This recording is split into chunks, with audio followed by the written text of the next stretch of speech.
His father was full of doubts. Who will eat rabbits? Why raise animals that are good for nothing? It is hard for a man who has never eaten rabbit to have his son tell him that they are good to eat. It is hard for a man to accept learning new things from his son. The boy is very stubborn. He acts as if he were the man of the house. The boy says he learned about rabbits in school, that they are good to eat and cheap and easy to raise. And besides, he will take care of them all by himself.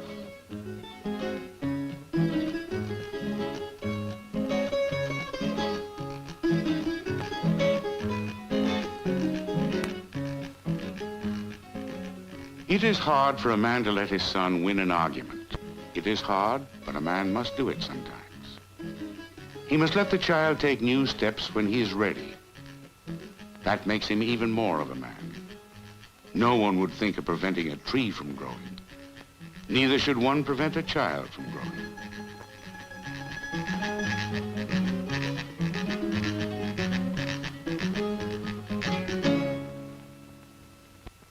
The physical growth of people and of trees is reached one day. But there is another kind of growth with people that need not stop. For there is possible in the hearts and minds of men and women a growth in experience, in understanding, in maturity.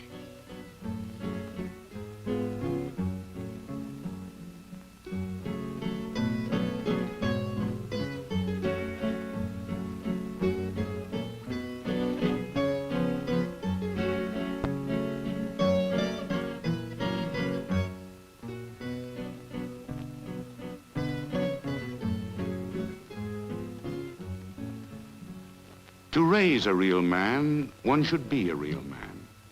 So strong in the feeling of his own worth that he does not pretend to be something he is not. He can be a good son to his parents, does not have to prove that he is a man. They know it.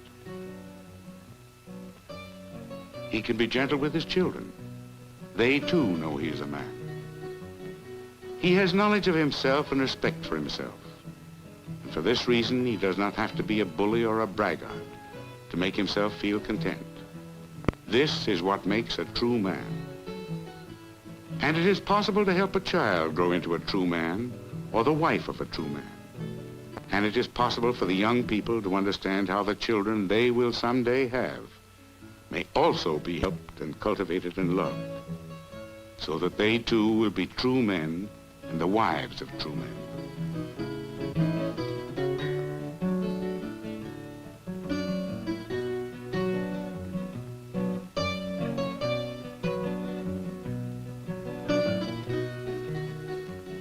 In such a home, children can have more patience and understanding toward each other, for they have learned that along with the pleasures of love, there also should be the patience of love, the consideration of love, the understanding of love.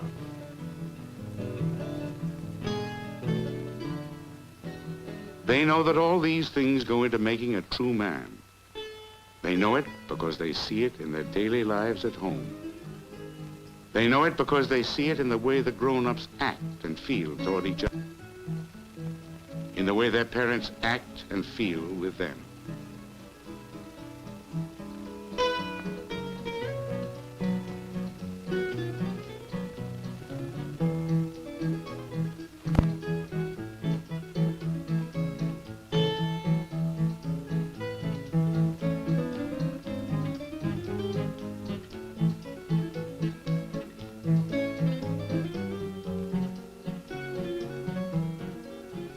This man has planted well and cultivated well. His trees and his children will be able to lead stronger and happier, more useful lives because of the care he and his wife have given them. This is a story of people and how they are with each other. The story of a family.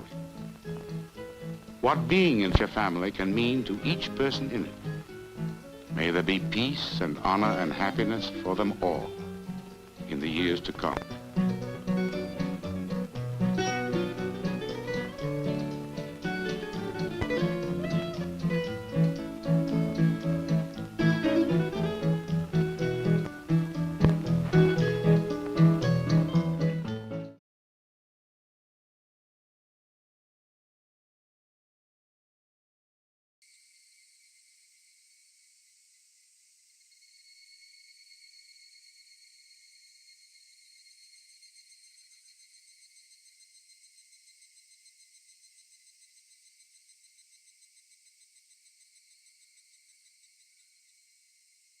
Where's that damn bird?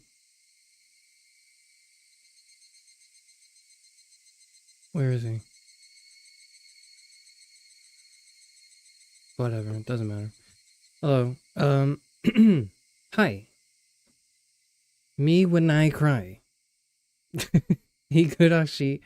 Me when Forge, I cry. you have no idea what's to come. I really don't. I have some idea. Forge, you have no idea what's to come. Congratulations, Stanley, on the double. I have some idea. On your shoulder, WTF you mean? I mean, where is he? Why is he not doing his job? On your shoulder, WTF you mean? And congratulations on the double. Hello, Chairman. Will tomorrow's stream be archived? Tomorrow's stream will not be archived, but it will be posted. It will be archived in the sense that it's unlisted, so you'll get pinged. Here's how unlisted streams work, I think, is like you'll get pinged for tomorrow's reading stream, and if you can't attend it, then what'll happen is I'll unlist it at the end. I'll unlist it at the once I'm done. And if you want to, for some reason, go on the VOD, you can by going on the Discord and just clicking the link there. So you would still get, if you have the link in the first place, you can still access it even if it's unlisted, but it won't be shown on my channel. And the reason why is because what I'll try to do is I'll try to have that be just a stream where I read, but then also record that reading, and then I separately post that reading on my channel, so that it can be enjoyed that way. It's a new format of reading, so I'm trying it out. I'm just gonna see if it works. I hope it works. But that's how it is. So if you still want to go back and look at the VOD, you can totally do that. It's just, it won't be in public view. It'll be on the Discord, which is public, I guess, but, you know, whatever. The Discord is public. The Discord is a public open link, and anyone can join, provided you have patience and cognitive functionality and a sufficient grasp of the English language. At least enough to understand logic puzzles. So it's mostly open. Now I can sleep happy. Okay, yeah, that's all you need to know. Don't you have shit to do tomorrow? Go away, Ari. One last thing is, you may have noticed that I've unmodded everyone henceforth. This is an idea that came to me yesterday when I was thinking about it, and like, it's a brilliant idea. I've decided I'm just unmodding everyone because like, it just occurred to me that none of you deserve rights and none of you should have any power over anyone else. I should be the sole dictator in this regime, and therefore, be gone, my mods, forever. None of you are mods anymore. Tough luck.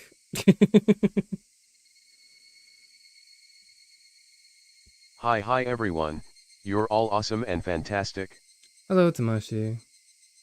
You are as well, I would hope. I think. I'm not gonna make assumptions about you. I just got here and got told I don't deserve rights. Huh.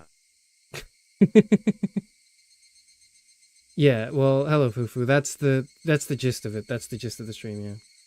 Isn't it late for you too? Isn't it late for like half the people here? Whatever.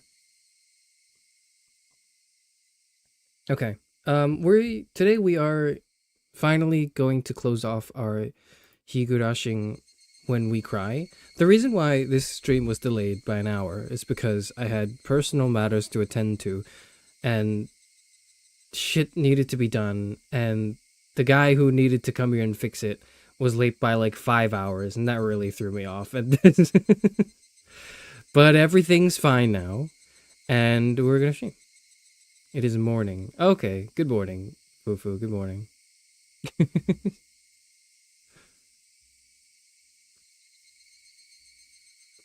Was waiting for the stream to start so I can fall asleep to your crying in fear noises. Can we also get a featured hand cam?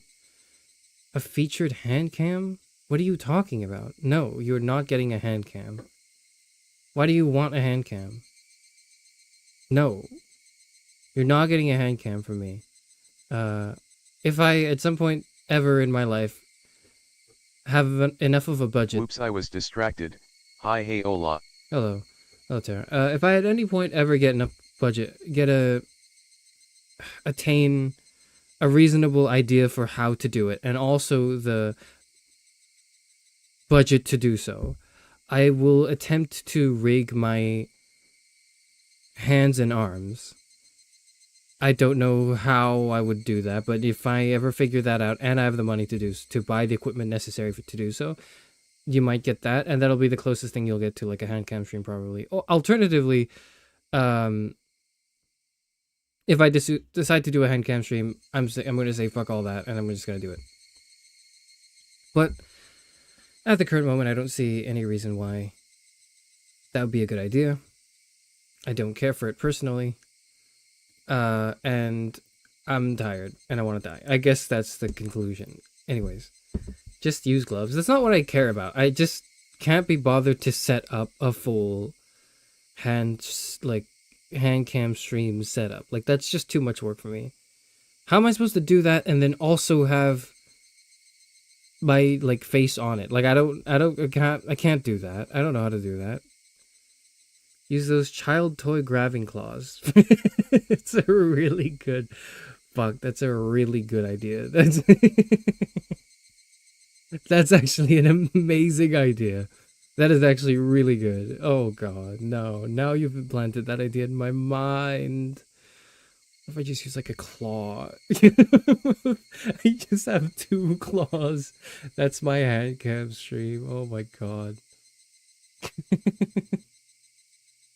That's a good idea. Thank you, Tara, for your contribution today. That's it. That's your contribution quota. You have fulfilled your contribution quota successfully. I like a schedule, so it's technically never late for me if I lack a frame of reference for time to begin with. Sure thing, but I just hope you're sleeping enough. That's all. I say this because I've not slept enough, I think, today. I don't know. I've slept a good amount. I've slept just enough to survive for the next hour maybe, and then I'll start like my brain is gonna start crashing in about an hour, which is gonna be into the final chapter. So if I like just short circuit into the final chapter, know that it's because I don't have enough sleep. But the good news is, because of that, I'll totally fix my broken sleep schedule once the stream is over. went to bed at 6 a.m. Literal skill issue. I was gonna say that's not true, but that is true. So shut up. Is what I'll say. Because that's real. I'm gonna tell you. I'm gonna silence your opinions and thoughts on the matter, and remove your right to speak. My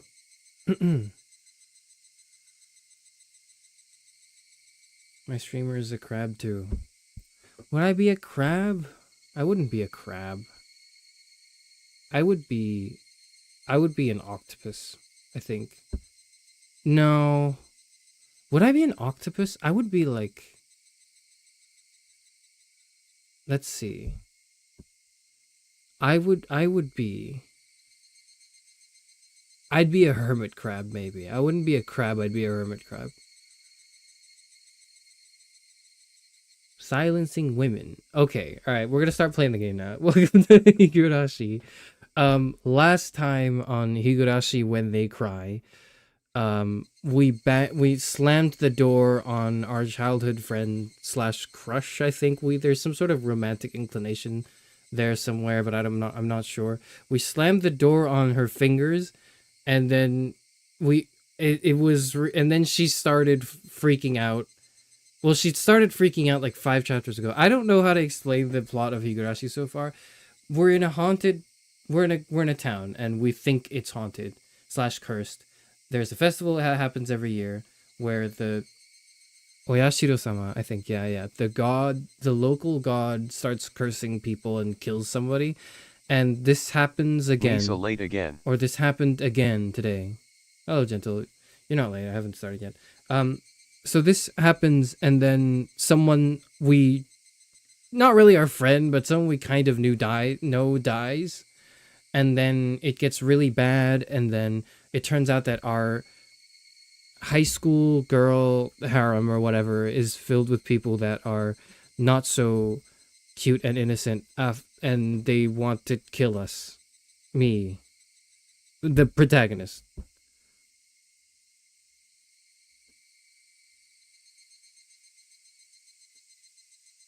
Didn't a hermit crab-based Souls-like release at some point? I don't know if it did. Somebody look that up, and if it did, put the name down. I'm going to copy it into my calendar or something. Anyways, that's what happened. So that's the general gist of Higurashi. And I think in the previous chapters I remember what happened. I'm just not sure how to explain it to you. Um, we had an incident with our childhood friend Reina, and what's her other name?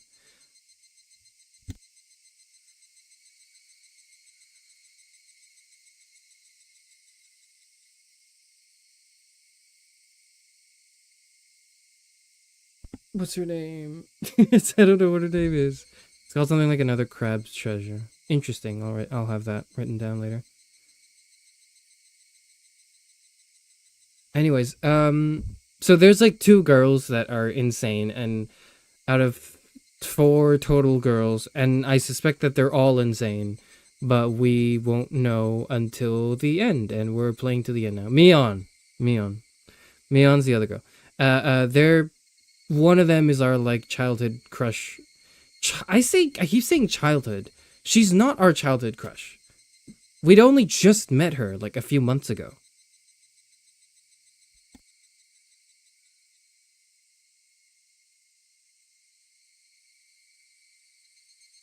Right?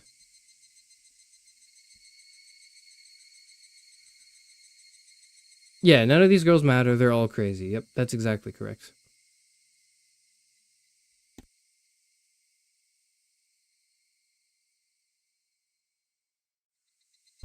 I'm desperately trying to claw into my mindscape to like remember what the other two girls did. One of them likes to head pat us, which is just, or like other people too, I guess. And the other is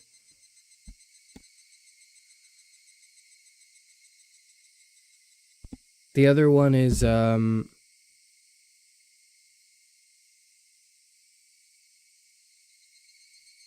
I'm not sure what the other one does. Anyways, we're gonna start the game. We're gonna continue the game, and then we'll I'm sure it will jog our memory, and then we'll remember. Satoko and Rika, they're just cute girls. Yeah, that's just kind of all they are so far. I suspect that they're all insane, but I don't know really. Oh yeah, and one last thing is because we're arriving at the end of the story, I do think that we will arrive at some point towards the end at the scene where we have an axe and we dismember or chop up like one of the girls, probably Reina, to fulfill some sort of prophecy curse thing. I think that will happen. And frankly, I think it would be cathartic for me because I didn't like them anyways. I hated all of these characters.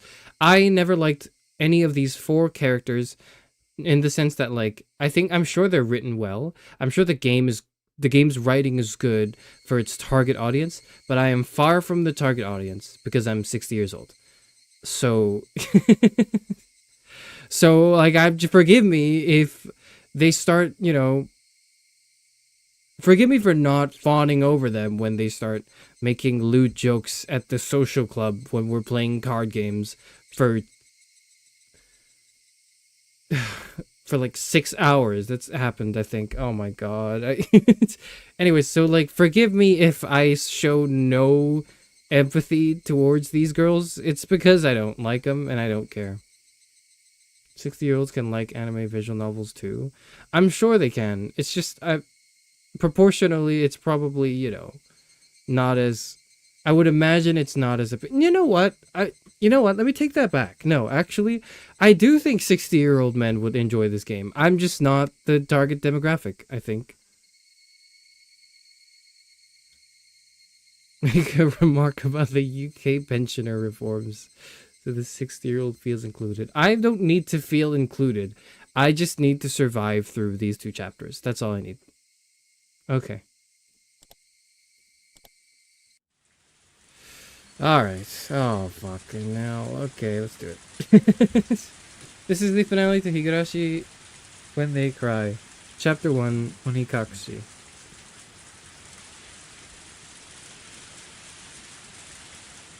Oh, it's raining. It was raining. Yeah, I remember now. Oh.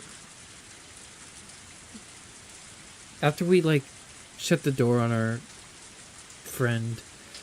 She just stayed outside in the rain, like staring into our window, and it's just like, here's the everything so far has just been creepy, but it's not been like illegal. This shit is illegal. I think at this point this is illegal because this is harassment. She came to my house without my consent and then tried to make her way in. I asked her to be removed. And then she removed herself from the door but still stood outside my house staring into my window, into my room. That is harassment. I should call the cops and they should have her arrested immediately alongside all of my friends who are threatening to kill me. I have no sympathy for them. Just kill them. Just kill all of them, or put them in jail. Please. Please put them in jail. It's either raining or someone's making fried chicken. Fried chicken... What if the cops are in on it? It sounds a little like fried chicken. Not enough, though. Not enough. If the cops are in on it, which I suspect they are, then we're fucked. We need to adhere to the advice I gave last stream, I think, or the stream before. I think it was last stream.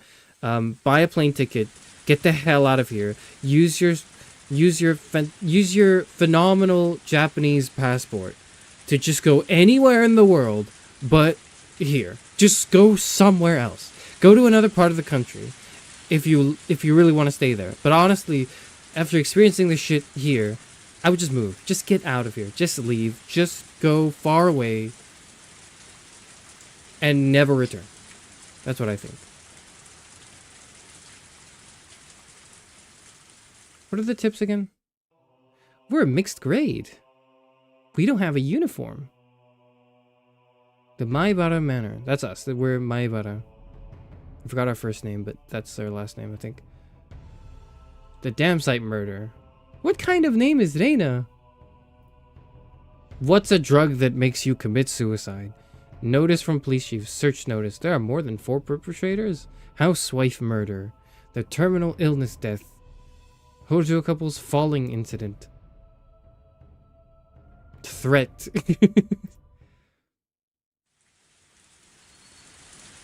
Those are the tips we got. Very helpful tips. Oh god, I need to lower the volume for this.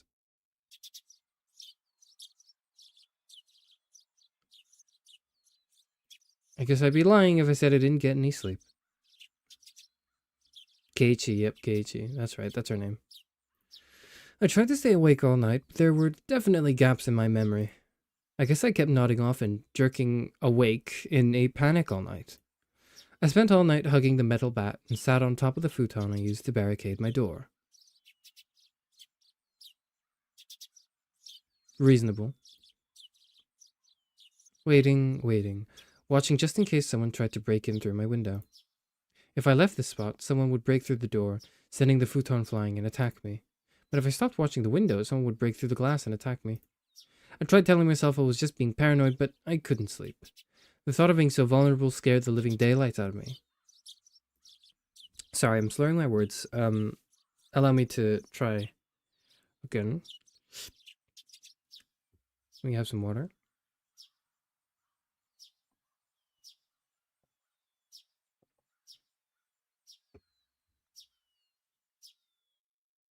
If sleep meant taking that risk, I didn't need it. It was so much better to just stay awake. At some point during that endless cycle of nodding off and jolting awake, light began to shine outside. But that was it. It wasn't so much the morning as it was just the sun simply having risen. I snuck a peek out through the curtains. Reina was gone. I couldn't see her anywhere no matter how hard I looked. Finally, I could breathe a deep sigh of relief. The night was finally over. I'd be lying if I said I wasn't tired, but I didn't feel like sleeping at the moment. I still had time, but I needed to make my own breakfast, so I'd better get started soon. Skipping school was also an option. With my mom gone, it'd be easy to play hooky. Hockey? Hooky? It'd be easy to play hooky.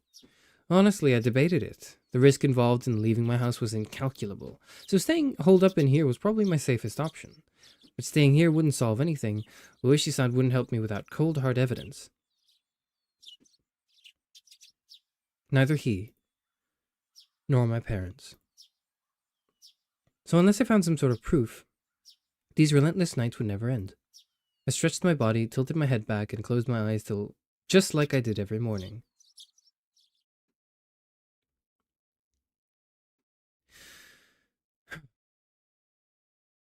I regulated my breathing and regained my senses. Calm down, Keiichi Maibara. Let's go to the school. Let's wait until they set their trap for me. But that didn't mean I was just going to twiddle my thumbs. I needed to avoid that trap and secure irrefutable evidence. Take note of the plates of any car that drives by. If I see someone suspicious, check their clothes and face. I wasn't just protecting myself, I was preparing myself to turn their attack against them and retaliate. The tension was similar to when two samurai were both aiming to slay each other with a single motion as they drew their katanas. I was not at a disadvantage. I would have a chance to retaliate. I finally felt a bit of courage growing in my chest. All right, let's go to school. I tightened my grip on Satoshi's bat. He was the only partner I could count on. Satoshi, please lend me your strength. And entrust your dying regrets to me since you were probably murdered. Brackets.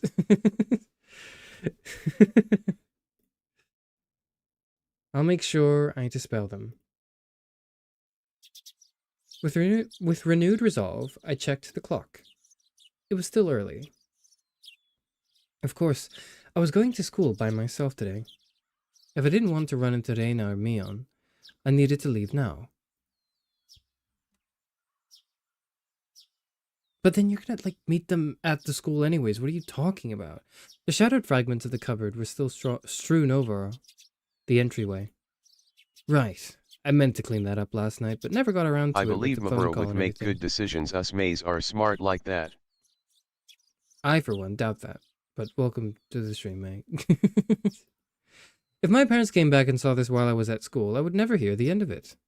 Still, I'd be wasting time if I cleaned it up right now, and considering what would happen if I ran into Reina or Mion, it wouldn't be too late to clean it up after I got back home. What would happen if I ran into Reina or Mion? Because the thing is, if I go to school, they're still going to be there. Broken heart. Shut up. if I got to school and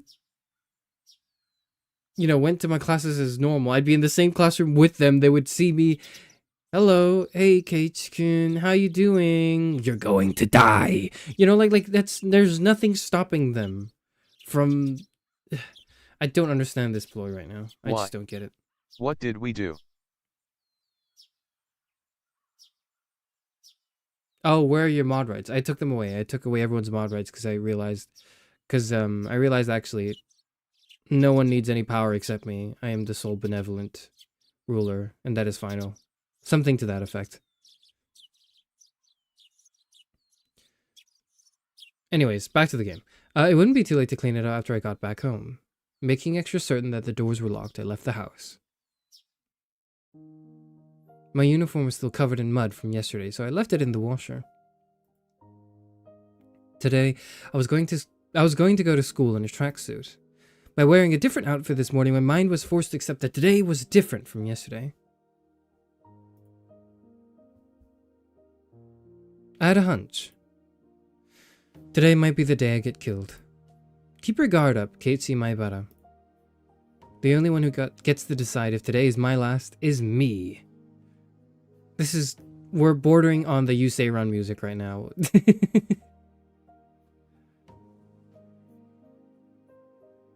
This is our last moment of peace, I think. I just don't think the next chapter is going to start peacefully. That's what they do, is they always leave every chapter on a cliffhanger that's a terrifying cliffhanger, and then start again. They reset you back to a normal, comfy state just to scare you again towards the end, right? That's how they break up the rhythm of this game so far. At least that's how I interpret it. And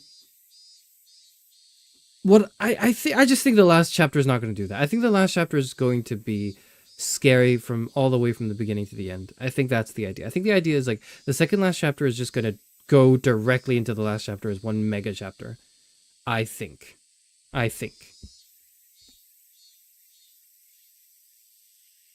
This is all we're going to get. This tranquility at the moment is all we're going to get, I think. I spent the morning practicing my swing like it was my natural routine. After a while, Reina arrived at school. Our eyes met, but we said nothing. Reina said nothing about last night, as if it never happened. But I could see that those events were real by the wounds carved into her fingers. I just heard her telling Satoko and the others that the bandages were from hurting herself in the kitchen. Though it wasn't like it bothered me. The details that Oishi-san shared about Reina's incident before her transfer played vividly in my mind. Now that I knew about it, I couldn't even dream of Reina as a cute, ideal girl. Hey, good to see you doing better question. Hello, let me die. Welcome to the stream. Kei-chan, I see you're still aiming for the nationals. We gotta kill her. We gotta kill them. We have to kill all of these people. We have to do that. It was Mion. I'd already sensed her approach, so I wasn't that surprised. Oh, Mion, if you understand, then leave me alone. I'm busy practicing. I gave her a curt reply without my usual jokes. Then I gave the bat an even larger swing, tacitly keeping Mion from getting any closer.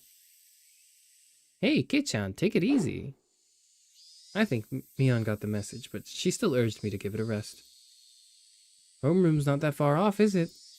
Just let me finish practicing. I swung the bat even harder as a sign of my refusal. Kei-chan, when did you get into baseball? Just recently. Recently? You mean yesterday? Don't ask if you already know. Oh dear. That's a very unsportsmanlike reply. She's gonna try to kill us. She has, on several occasions, stared at us with her ungodly, terrifying, piercing anime gaze, okay? We know she's going to kill us. She is just playing a character right now. And I'm not falling for it. I don't know if you're falling for it, but I'm not falling for this.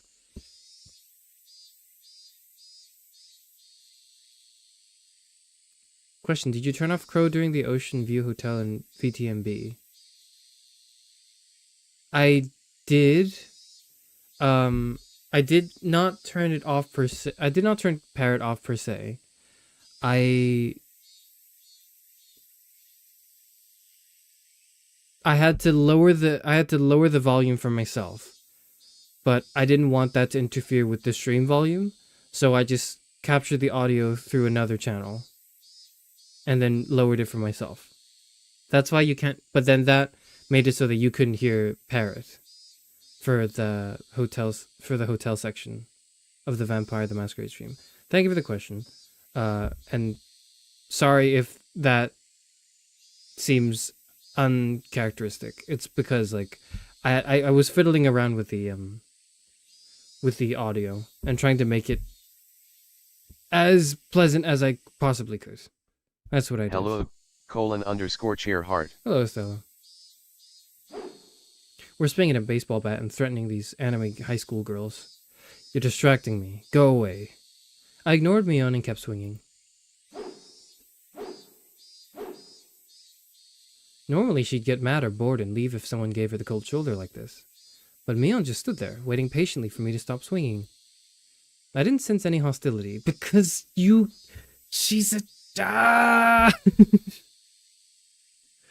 She's a two-faced bastard! We need to kill her! We need to kill all of them! We were at school in plain view. I doubt she'd suddenly attack me here. Or was that too naive?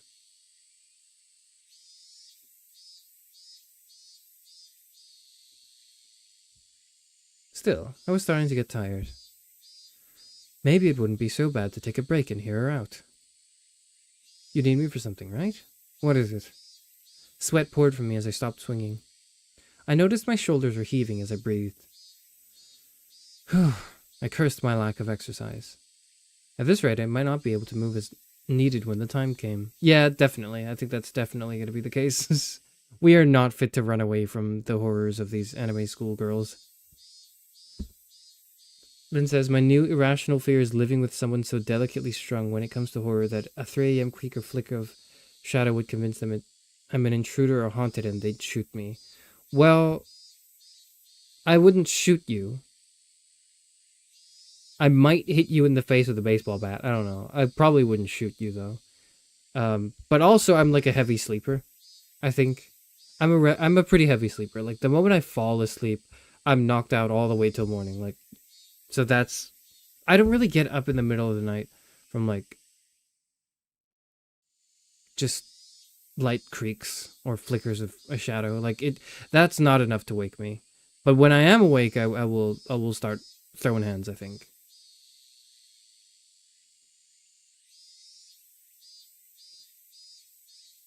I should probably keep practicing my swings to build stamina, in addition to the excuse for carrying the bat around with me. Well, it's nothing important. If you're tired, I can ask again later. Now is fine. I'm only dealing with you right now because I judge the situation to be safe. Talking to you alone and away from others, that's out of the question. Well, Mion was uncharacteristically trying to choose her words. But unlike Oishi-san, it didn't look like she was going to talk about something I'd rather not hear. Mion was puzzled, trying to find the right thing to say. But then she gave a hearty laugh to break herself out of that mire. This old man's just no good at this stuff. Having a poor vocabulary hurts. What's this all of a sudden? If you have something to say, just say it. You will die. Stop it. Oh, shit. Stop that swinging. She cut straight to the point. Her request was so frank I didn't understand it for a moment. I had already stopped swinging to listen to her, hadn't I? I just stopped, didn't I? That's not what I meant. I want today to be the last day you swing that bat. Oh my god, I knew it! We have to kill her! We have to kill her! We have to kill... Guys. I'm not insane. I'm not insane. I know that if you just joined the stream and you do not... And you weren't here for the past, I don't know, 4 streams, that this would sound insane. But, like, this is perfectly reasonable. We need to kill her.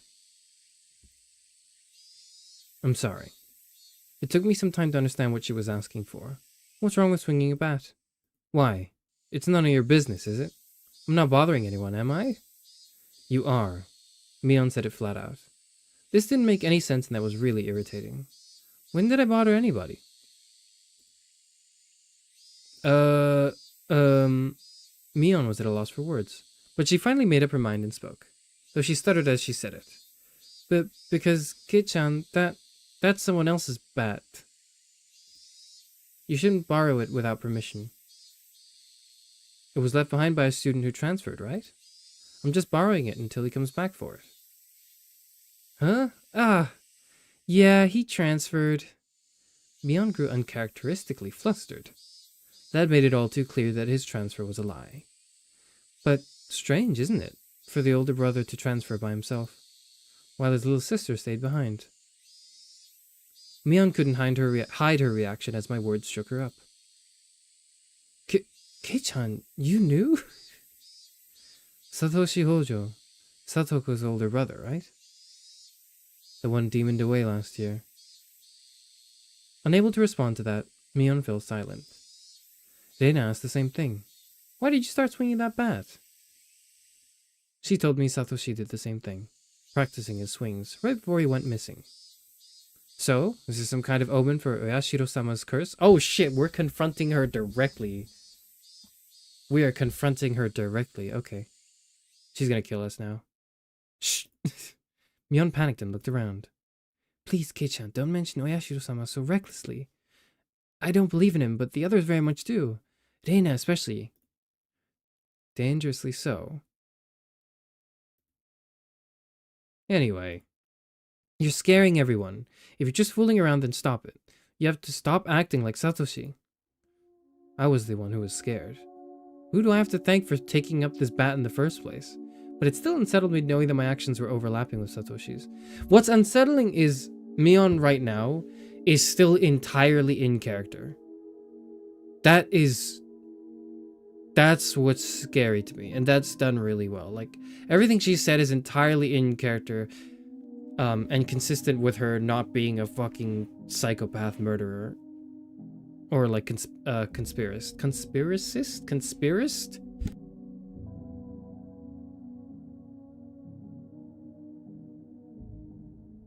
Conspirer, I think. Is she in character or is she just honest? She's not honest. She's lying through her teeth. She is a scumbag, sociopathic murderer.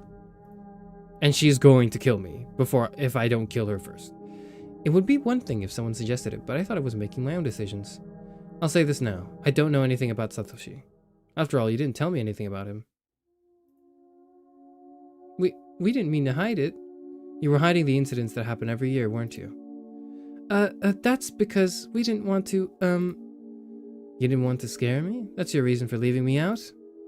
No, we didn't mean to. Mion, I asked you directly if something happened at the dam, didn't I? And you told me nothing happened. When someone was dismembered and murdered, you lied to me. I'm sorry, I didn't mean to lie to you. Nuh-uh. I'm not buying it. Nuh-uh. Nuh-uh. Friends don't hide things from each other, right? Isn't that right? And you all aren't my friends. Kei-chan, Mion looked helpless and flustered. Was I imagining the tears in her eyes? I never could have imagined Mion acting like this. Oh, by the way, those get well mochi you brought the other day, they were good. I thought I was going to bleed. Who did it? You or Reina? Me. Oh, shit. Oh, it wasn't Reina? I'm surprised. She admitted it so easily. I couldn't help but be surprised at how easy that was. You could have killed me. How could you do that to a friend? But it was just a little prank. Mion gave me a wry smile mixed with confusion, causing even more anger to well up inside me. You think that was a prank? I grabbed Mion by the collar and lifted her up. That wasn't the same as putting Tabasco sauce in a piece of mochi. It was a needle, a sewing needle. If I'd swallowed that and it lodged my throat, what did she think would happen? Mion's face froze as her body rattled in fear. This wasn't the Mion Sonozaki I knew anymore. Anyways, you're not my friend. There's no reason for me to listen to someone who's not my friend, so just leave me alone for a while. Got it? Mion wasn't replying anymore. It won't be that easy to erase me, you know. The cops have been on to you from the start, so don't think you can make me disappear like you did Satoshi. I said it clearly. This was my declaration of war. I'm sorry. I need to distract myself from this. Okay. Okay. I think you guys are suspects in the previous incidents too. I also know you've spent a lot of time with the cops ever since the anti-dam movement. Why are we just giving her all of our information? This just feels like a bad move. We had an advantage. Our advantage was, the information asymmetry, right? They knew we were up to something. But they didn't know what we were up to. They didn't know what we were saying to the detective. They just knew that we were talking to a detective. So, the fact that we're just spilling the beans on everything we do know is a huge misplay.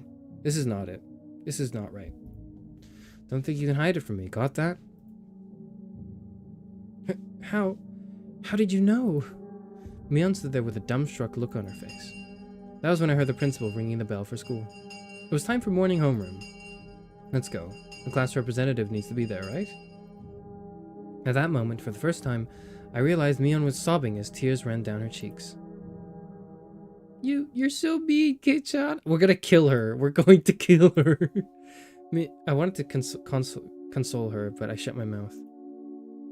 I had no need to feel guilty. I'm going. Don't be late for homeroom. I left Mion, still shaking, as I turned around to head for the entrance. I had no idea how troubling it was to make a girl cry. Behind my back, I could hear her muttering. It was a faint mutter as she was speaking to herself. She's casting a curse on me, this demon, this witch. I take back everything I said. Some mays are stupid and beyond help, maybe said. Yeah. This Maebara is an idiot, a goddamn buffoon, and he has just given away his entire game. This is not...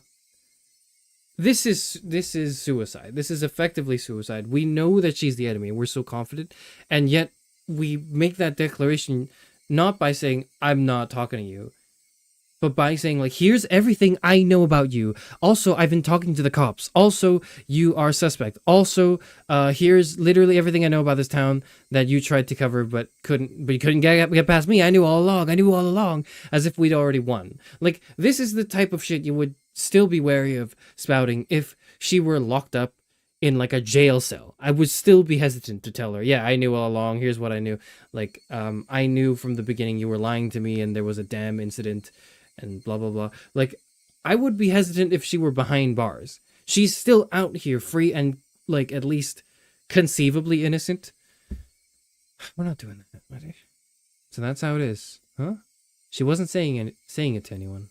It was Mion talking to herself. But it was a sobbing voice that had a kind of giddy, cursing tone. Yeah, we're dead. Like, that's how it is. So our declaration of war has made it so that she's not even going to try to pretend. Or she's, like... Okay, I have two branching theories. One, they're evil. Two, it's like they're not actually evil. They weren't trying to kill me. They were just trying to, like, keep me away from the curses and the incidents of the village because they genuinely liked me, and the only way they could do that was by creeping me the fuck out and hoping that I would listen, I would obey, and not dig into anything any further. That's my interpretation of those two routes. Either they're actually evil or they're not, and they're pretending to be evil so that I don't go snooping around and doom myself. And right now, what has happened is, because I've spilled all of the beans, now she realizes it's too late. We can't save you. You're fucking dead, kiddo, is like what she's saying to herself. We're gonna find ourselves in like a cult circle being sacrificed at like a stake. We're gonna be burnt at a stake, or we're gonna be chopped up. Or at least they're gonna try. I inadvertently stopped and turned back towards her. So it was that bastard. He leaked it all to Kei-chan. She balled up her fists as her tears continued to rain down. She glared at a spot of the ground, with a terrifying yet smiling face, cursing. A chill ran down my spine from that demonic expression. This transformation, Mion's transformation, was different from Reina's. I should have killed him back then. He forgot the mercy I showed him just because he was going to retire this year. Retiring this year? Was she talking about Oishi-san? Damn it. Damn it. I'm going to kill that damn old man.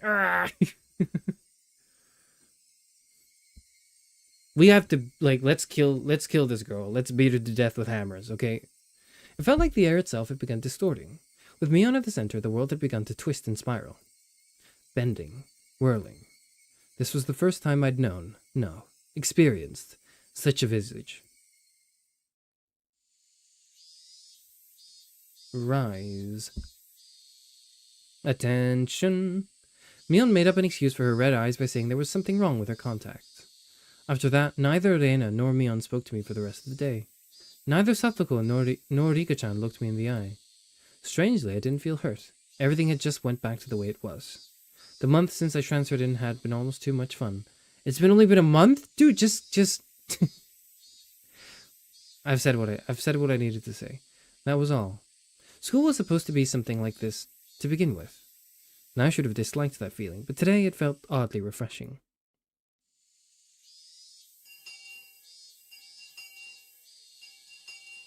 The bell rung, sounding the end of the monotonous school day, which had felt so tense yet so dull. Since it would cause a lot of unpleasant memories if they asked me to join in to the club activities, I promptly started preparing to go home without even looking at them.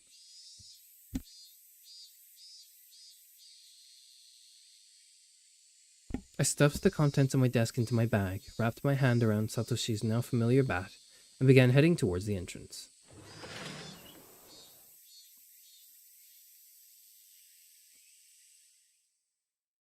I was assailed by both the exhausting relief that nothing had happened today and the tiring possibility of the same thing repeating tomorrow. That is too good to be true. Something's going to happen later today, and the possibility of the same thing repeating tomorrow is not just a possibility, it's an inevitable truth. We are fucked. Someone has to die, and it's not me.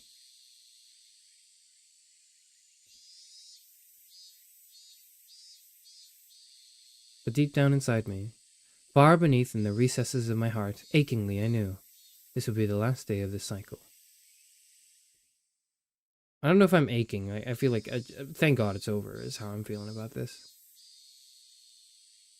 Higurashi do live for about a month or so? Is that right? Is that actually the lifespan of a cicada? Cicada lifespan. Cicadas typically spend most of their lives underground as nymphs for either 13 or 17 years, depending on the species. Once they emerge, they live above ground for about 3 to 6 weeks to mate and lay eggs before dying. Oh.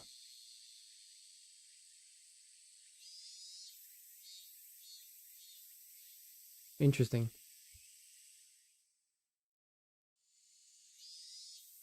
I couldn't tell how the ending would be.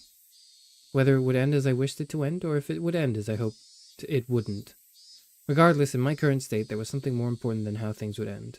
There was something I wanted to know. Why did I have to be killed? How did it come to this? Why? For what purpose? The sunlight was relentless, the sun, the heat, even the air. They wouldn't give me my answers, or could it be that the cries of the Higurashi were desperately trying to tell me something? Somewhere mixed in with their shrieks, Tomitake-san and Satoshi were also probably trying to tell me something. I simply haven't been able to realize it yet. When I do realize it, I wonder if I will be amongst the Higurashi fruitlessly crying to the next victim. Glancing down at my feet, I saw Higurashi on its back, spasming weakly. Bwee, bwee, bwee. There was still much of the summer left, yet this one was already chirping its last song. I couldn't tell what it was saying, no matter how hard I listened. Get out! That's what it's saying. But I had to try. I had to try to listen to what it was desperately trying to tell me.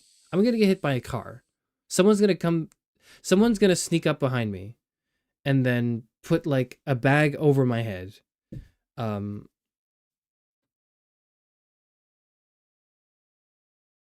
And I will get put in, and they'll knock me out and drag me into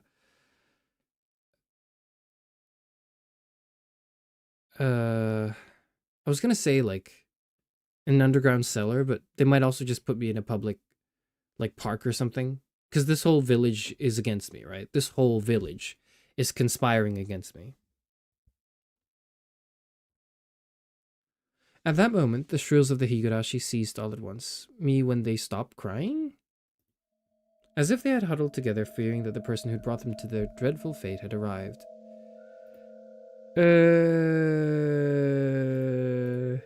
There was no mistaking it. A presence was approaching. The sound of footsteps was almost non-existent. If the Higurashi hadn't warned me by ending their chirping, I wouldn't have noticed. My exhaustion left me in a heartbeat. In its place was a rush of adrenaline that sharpened all of my senses. I was just barely able to hold back that creeping, suffocating feeling of horror. It wasn't something I could hold back for long. But in this moment, when I needed to be razor sharp, I was able to retain my composure.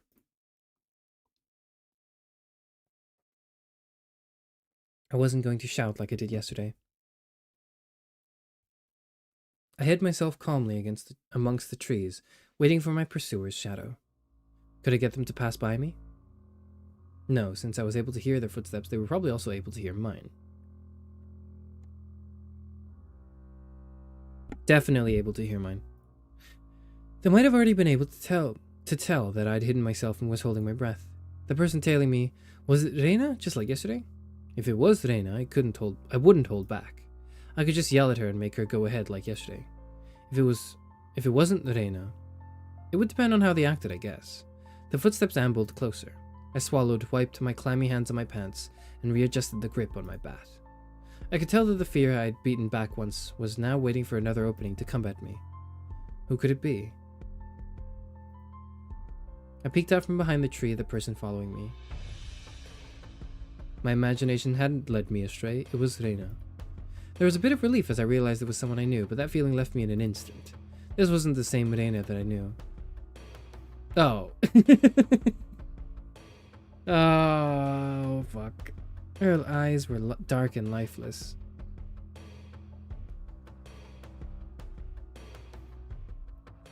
But her mouth appeared as if it was carved into a crescent. Yes, it looks like she was grinning slightly.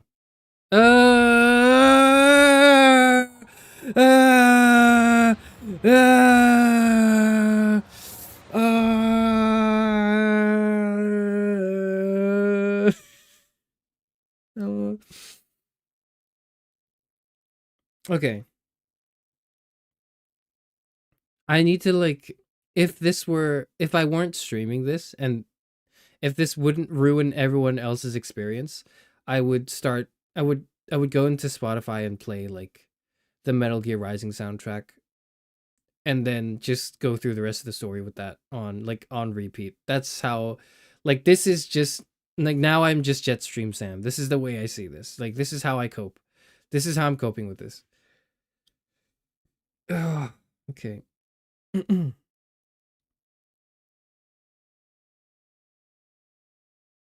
Like, this is okay. To like, you don't know what I'm talking about if I don't play this for like 2 seconds.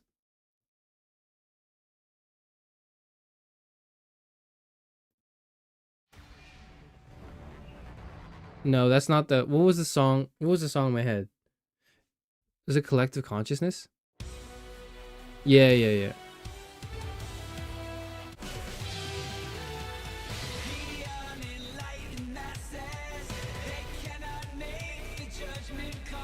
That's like, that's sorry. That's I'm sorry. I'm sorry for everyone who's trying to immerse themselves in the horror, but I needed that. I needed this. I can't, like, I'm gonna die. I need to get my blood pumping with like Metal Gear Rising soundtrack, with the Metal Gear Rising soundtrack, so I can like properly face off against these high school anime girls.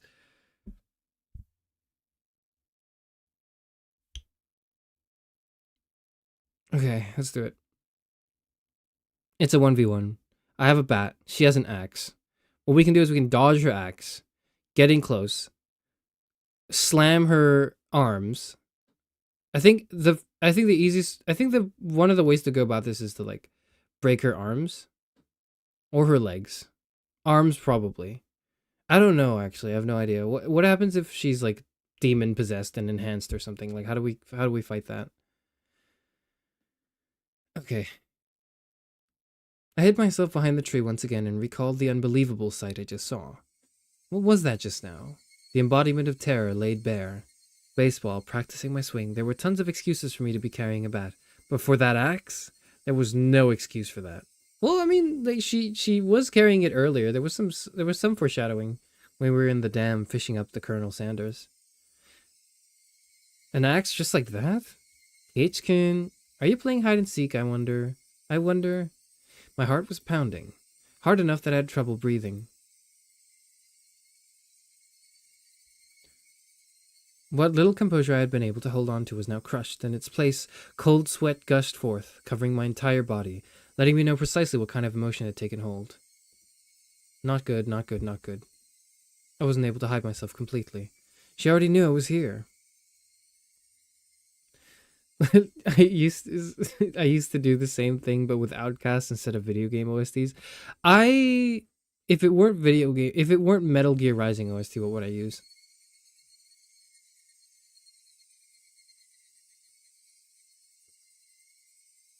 Let me go on my like rock playlist. I don't know, maybe like Linkin Park, maybe good old fashioned Linkin Park. Good old fashioned Linkin Park.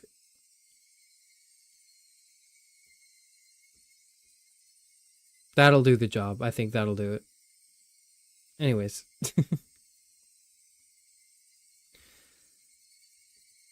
Were you trying to scare me, I wonder? I decided that it would be better to reveal myself now, since there was still space between us, than to allow Reina to come any closer. I adjusted my grip on the bat again, readied myself mentally, and stepped out from behind the tree.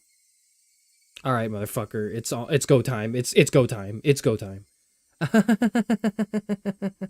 I found you, Kei-chan. Keiichi-kun. Sorry, that's what he said. That's what she said.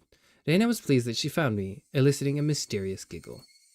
Her mouth was smiling, but her eyes told me she was displeased by the fact that I had been hiding. Those eyes, they were just so empty, my legs began to quiver. Ugh, not good. In the pit of my stomach, some sort of viscous, hot and cold substance began spreading around. If I allowed it, that substance would slip into my bloodstream and undoubtedly freeze all the organs in my body. Not good, not good. I'll be devoured by Reina at this rate. Strike back! Don't lose! Ganbare!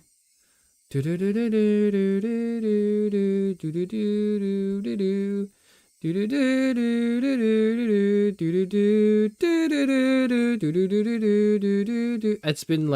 been many years since I've watched this. Okay, since I watched uh Hero Aka, so like I don't remember how the theme goes, but that's how it goes in my head.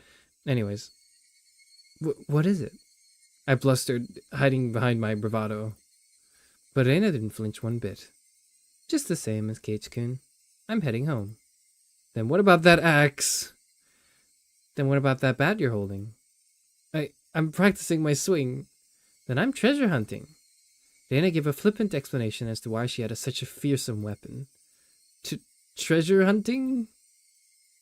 At the treasure mountain near the dam site, I found a new cute thing, so I needed this to dig it out. How could I believe that? You wouldn't believe it, would you? Reina's laugh was obviously very strange. I'd seen Reina's transformation many times before, but the one today was completely different. Like her mischievous tone and the shrewd glint in her eyes. It wasn't something that roundabout. I'm not sure what to say. It was just so obvious. Wait, Kate-kun?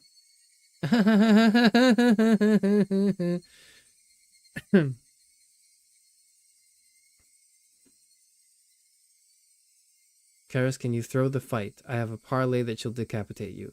Instant jail time for you.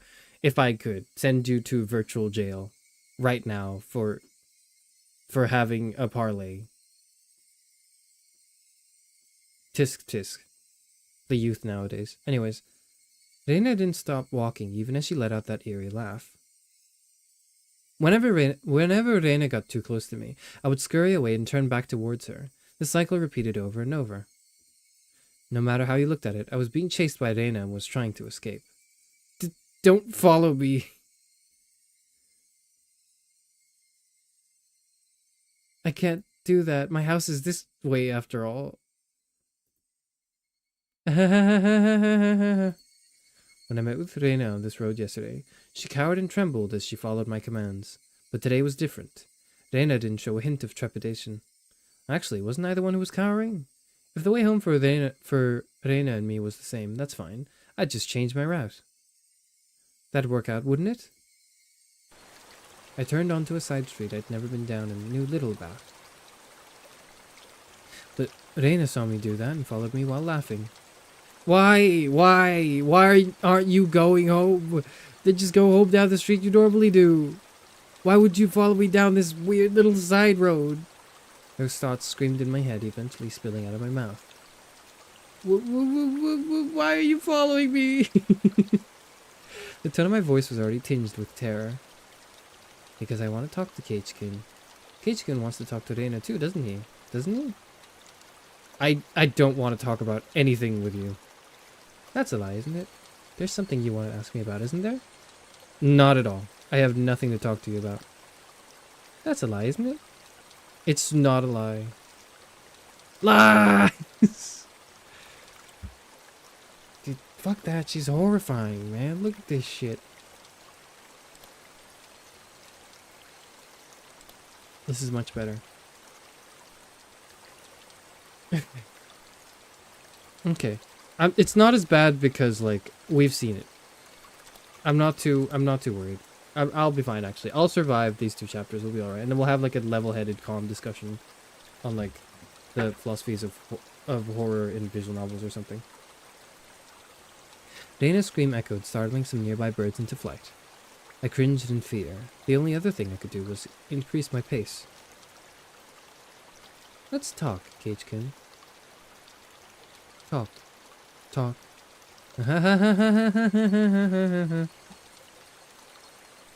Why was I running down this unfamiliar and deserted street? Doesn't Kate-kun have something he's worried about? Nothing at all. I'm not worried about anything. Lies! I can't do this. I can't. Don't you want to talk about your car's extended warranty? No, Reina, I don't. Not at all. Even though I was running. Even though Reina was walking. Why wasn't I getting any farther away? I know. I really do know. You're scared, aren't you, Keiichi-kun? I'm not scared. I'm not scared of anything. Lies!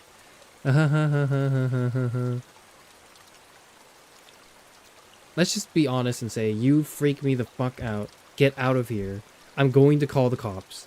They know they know it's you. There's gonna be hard evidence that it's your fault.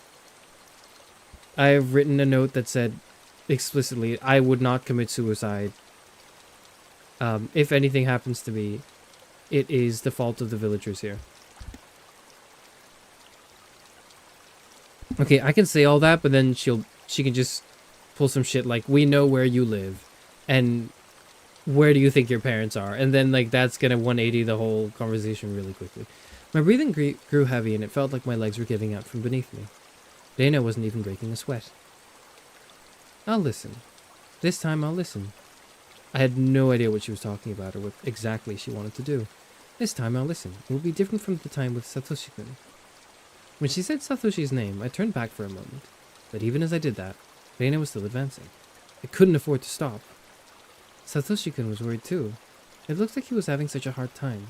But I didn't listen. I was so sad. Where did this street connect to? All these twists and turns, ups and downs. It was hard to believe that this was even remotely in the direction towards my house. My sense of direction had long since gone out the window. I really regretted it when Satoshi-kun transferred out. I thought that if I had listened, he may not have transferred out. I really regretted that. The fuck is she saying? The road led me deeper into the forest.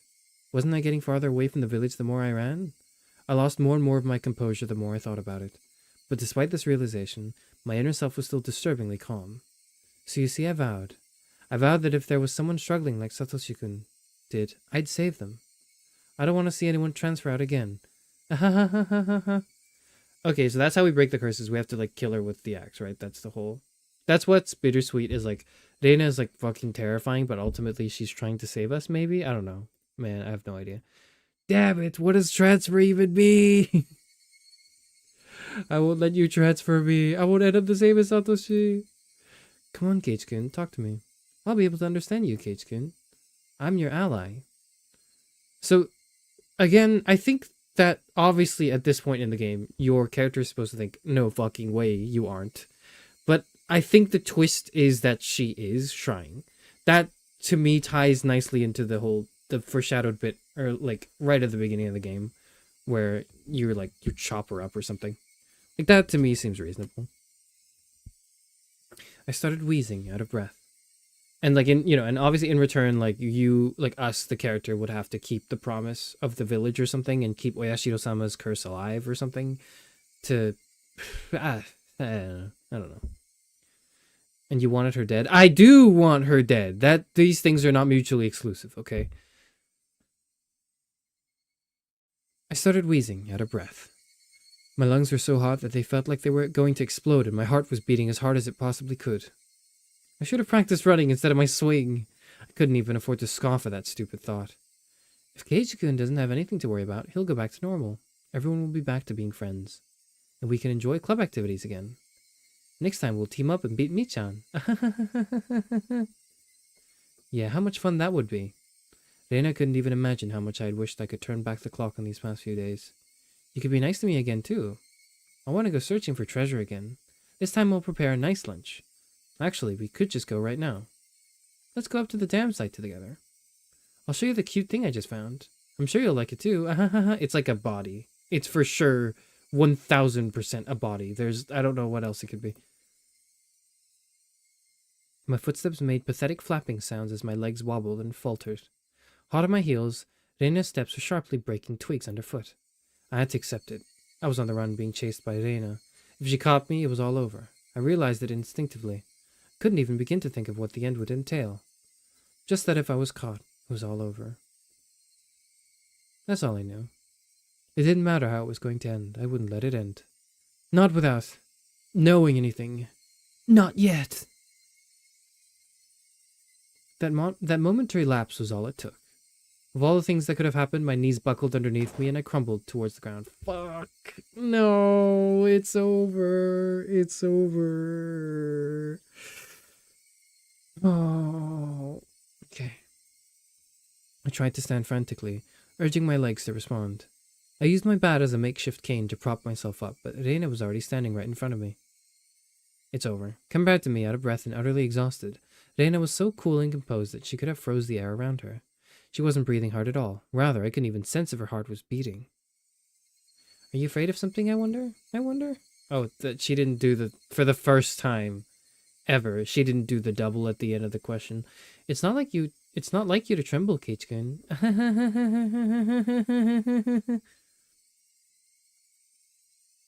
Her expression looked almost affectionate. Those soulless eyes, that mask of affection. As she admonished me for trembling, Reina's hands deftly slipped over her head. The blur of arms as they moved made me feel as if I was staring at the godliness of the 1,000-armed Buddha. What? Her hands slipped over her head. Is she gonna chop? Oh, fuck. Oh, shit. Oh, no. Then as both of her hands met above her head, the axe that she held came into focus. Alright, goodbye. Well, it's over, I guess. I stared up at it in disbelief. It was all I could do. I mean, that's it. We got the bad ending. Game over. Tell me, what happened to Satoshi? Reina stayed like that, with that axe raised above her head, and solemnly opened her mouth. It was as if she was expressing a farewell to a friend she was never to see again. That cruel scenario resided somewhere in her actions. I told you. Satoshi-kun transferred out. Enough of that transfer crap. It means demoned away, doesn't it? Onikakushi, doesn't it? You can tell me now, can't you? Who made Satoshi disappear? Was it you? Mion? Or someone in the village? Answer me! I became frantic the more I screamed, but Reina did nothing but maintain the smile frozen on her face. I have no idea what Keichikun is talking about. Then I'll say it in a way so you do. Who is the perpetrator of this chain of mysterious deaths? Why is it reddening? Why is it reddening? Why is the screen reddening, man? Why is it doing that? It shouldn't be doing that. You seem to be confused, Keichikun. What? There is no human perpetrator. Everything is by Oyashiro-sama's will. Isn't Oyashiro-sama's curse just superstition? You believe in that too? It's not about believing or not. Oyashiro-sama exists. Period. My eyes hurt. Reina's gaze grew even more gelid. How do I pronounce this? Jellied. Jellied. Excuse me. I've read this word once before in this visual novel. I've just forgotten. Period. Nail polish.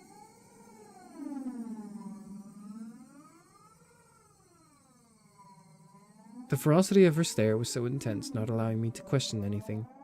There's just no way that something like Oyashiro-sama could exist. You don't believe in Oyashiro-sama? There's no way I could believe it. There's no way it could exist. It exists. Oyashiro-sama exists. Keichikun should have felt it personally.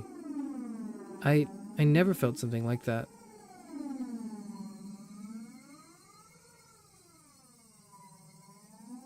Keichikun, haven't you felt someone apologizing to you before? Constantly on top of that? What are you talking about? What? All noise from the outside world disappeared. Only Reina's voice resounded, loudly and terribly. You see, until you forgive them, they'll always be with you. At school, at home, at your bedside. I couldn't understand what Reina was saying. Yeah, what the hell are you talking about? Do I have to say, I forgive you, Reina, to, like, break the curse or something? It came to me, too. Oyashiro-sama did. That's why I transferred and came back to Hinamizawa. I don't understand. What does transfer even mean? What was Reina saying? Hasn't Oyashiro-sama come to you as well, Keichikun? No, fucking no, man, no! I'm probably the only one who you can confide in. I won't let you transfer out. Okay? You are the lady, you're holding an axe! You're holding an axe! I realized the volume's a bit low for you guys as well, so I'm going to just put that up for you guys. I don't want this though, but you know. Reina's demented laughter clanged around inside my head.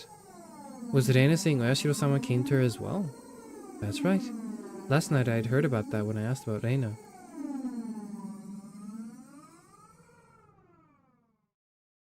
Please keep this confidential. This is a flashback.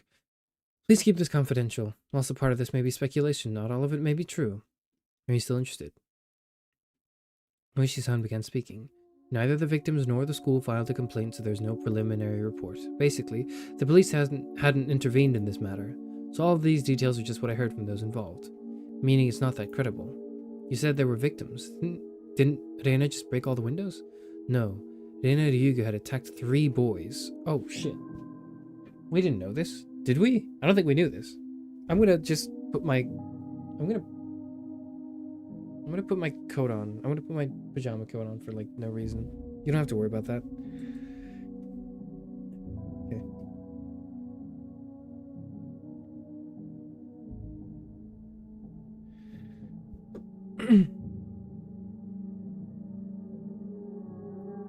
Using a metal bat. 2 of them made it out with only bruises, but the other had been injured so badly that one of his eyes was permanently damaged. What the fuck? What the hell? Wouldn't that be considered assault? Shouldn't the police have arrested her? For whatever reason, the victim never pressed charges. There was no report to the police, so... They were beaten with a bat and suffered significant injuries. Normally there'd be a criminal investigation, but why didn't they press charges? I tried asking the 3 male victims for their side of the story, but they were all reluctant. It's hard to say, but they were all afraid. Even after she had transferred to schools. It's the whole, like, your family will be cursed, right? That's the idea, I think. So it's like, I better keep quiet or else my family's gonna get it, is the kind of conclusion to this, I think.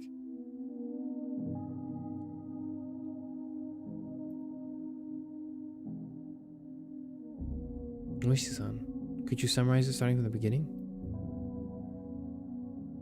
Hold on. What did you say? You need your coat? Is it a security blankie? No, what are you... I'm cold. It's just because I'm cold. Whatever. I'm gonna drink some water.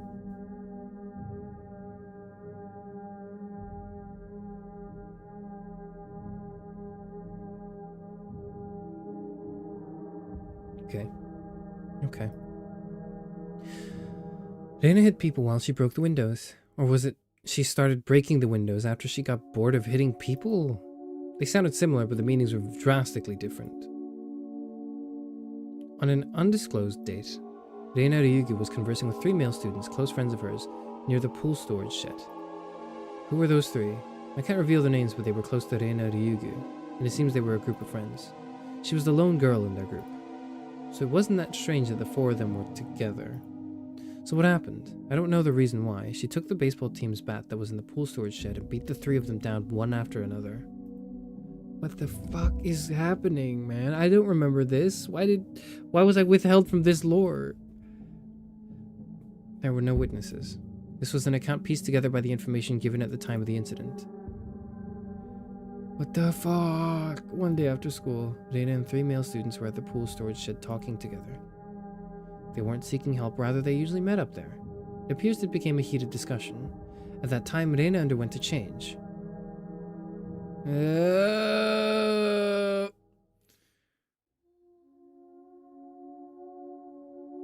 The change was so abrupt that the 3 of them didn't comprehend what was happening.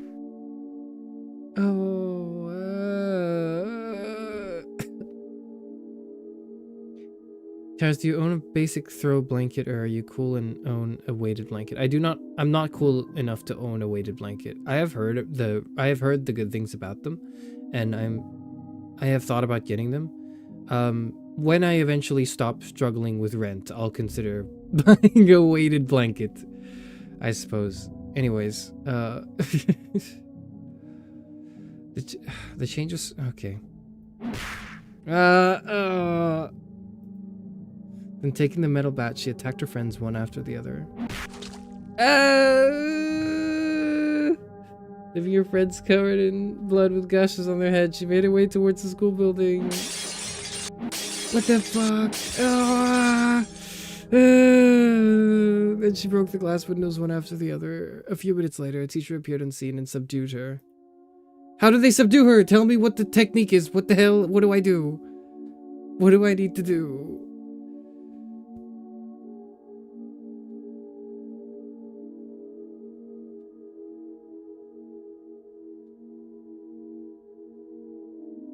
You should see what Estella has to say.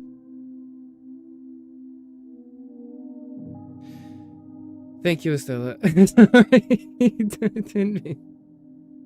Thank you, Estella, for the blanket funds. Thank you also for being a member for 3 months. We'll think about blanket funds. We'll think about it. That's not important right now, but thank you.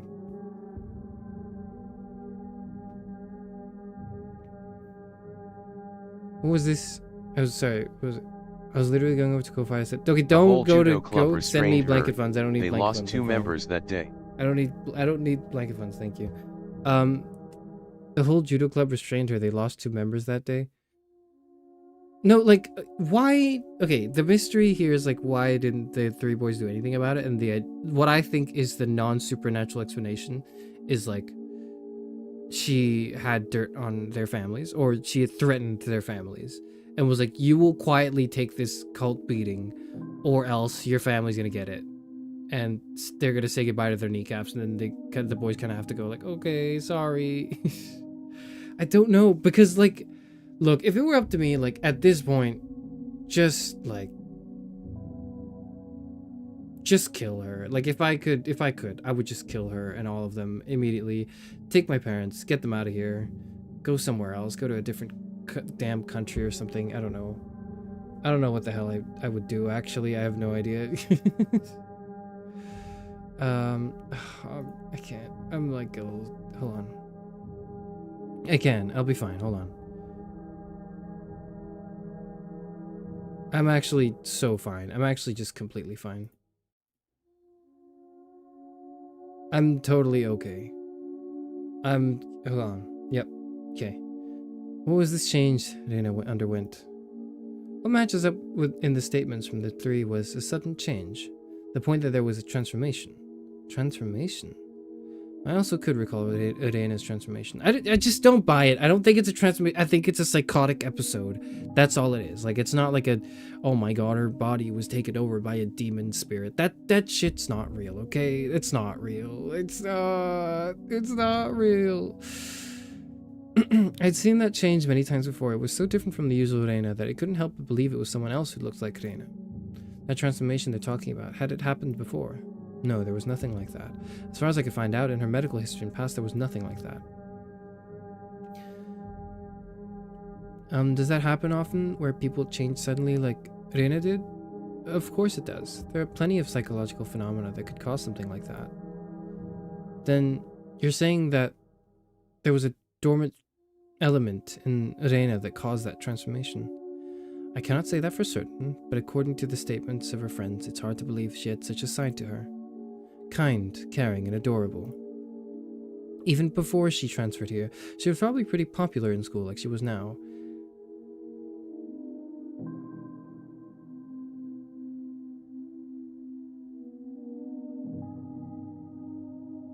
That girl transforming suddenly and assaulting them with a bat, who could imagine such a thing? Me, I could imagine that. I could totally imagine that. Nobody could have seen it coming.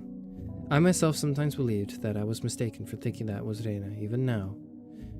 No, man, like, women are totally capable of, like, wanton violence. Like, just because she's, like, a cute anime high school girl does not mean she's not capable of horrible acts of cruelty and violence. Like, we should understand that everyone can be dangerous and therefore hide from people.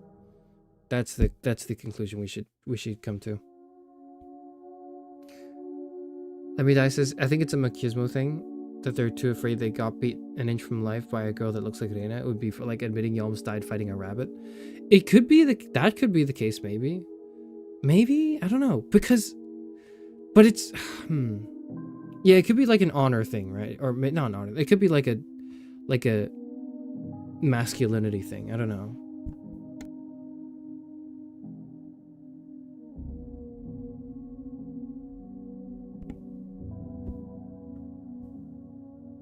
Spend it towards saving for a way to blank your gaze. Something nice. Okay, thank you. Thank you, Anna. I don't know why my Ko-Fi alerts aren't working yet. I'll check to see if they work next time, but yeah. My Ko-Fi alerts should work though. I've set them to work, so I don't know why they don't. Regardless.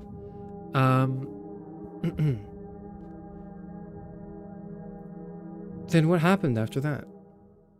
There was a hospital right across from the school, so the three of them were carried in and treated quickly. What about Reina? What about the police? Why wasn't there a criminal investigation? You see, the police can't get involved unless they are called, even though one was badly injured with permanent damage? Why didn't they file charges? That's what caught my attention as well. Either some threat or pressure was placed on them, or they had a reason they couldn't file charges even if they wanted to. We're talking about you after all. Of course you looked into it, didn't you? Well, yeah, but I told you at the beginning, didn't I? That the victims were all very reluctant to talk. They didn't want to touch on the matter, or rather, they didn't want to be involved. Reluctant to talk, didn't want to touch it, didn't want to be involved. Resemble the villagers here in Oyashiro-sama's curse. Did the teacher at the school tell you anything? A school is hallowed ground. You could say they tend to keep scandals under wraps. I didn't have a search warrant, so I had to tread lightly, you see. And there was no comment from the school. No, they denied the incident ever happened. It's just 3 male students were carried in for blunt force trauma that day. That's all there was in the hospital records. The victims didn't speak, the school denied it happened, and you don't know anything at all. Yeah, I know nothing other than the incident itself had taken place. The victims also wished this incident to be kept from the public, so if you and I both forget about it, Maebara-san, then this incident will probably just fade away. For a brief period, we sat in silence. At first glance, it looked like a simple assault case, but that was just the tip of the iceberg. The depths were obscured by roiling waves, sinking quietly into the void, as if it never existed to begin with. After that, she was suspended by the school, and during that time, she underwent psychiatric counseling. Did you hear anything from the doctor? Again, they were very professional in regards to their ethics, or at least they very tight-lipped. Nothing even after you showed them your badge. I was told to get a warrant. The badge itself has no legally binding authority after all. Then how did you know that Reina confessed that it was Oyashiro-sama who did it? There was a nurse I asked in that department. She agreed to help me just from showing her my badge. Then what did she say? Turns out that the nurse hadn't heard everything.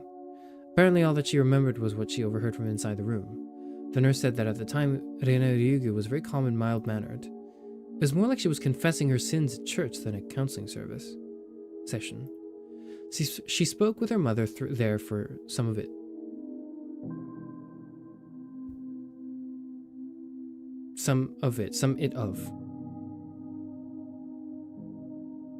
She spoke with her mother there for some of. But partway through, sorry, I'm losing it. My eyes are glazing over. I can't. But partway through, her mother was asked to leave, so it became a private counseling session between just the doctor and Reina for a while. The part with Oyashiro-sama, when did that pop up?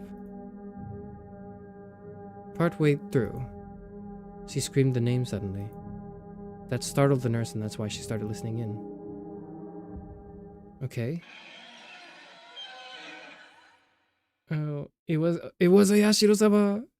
Reina suddenly shouted that. I had no idea what was said before that, so I had no idea what the meaning behind it could have been. The doctor calmly and collectedly asked Reina to have a seat. What is this Oyashiro-sama you speak of? Gently, ever so gently. The fundamentals of counseling were believing what you were told. Whoever abandons Hinamizawa will be hunted down by Oyashiro-sama.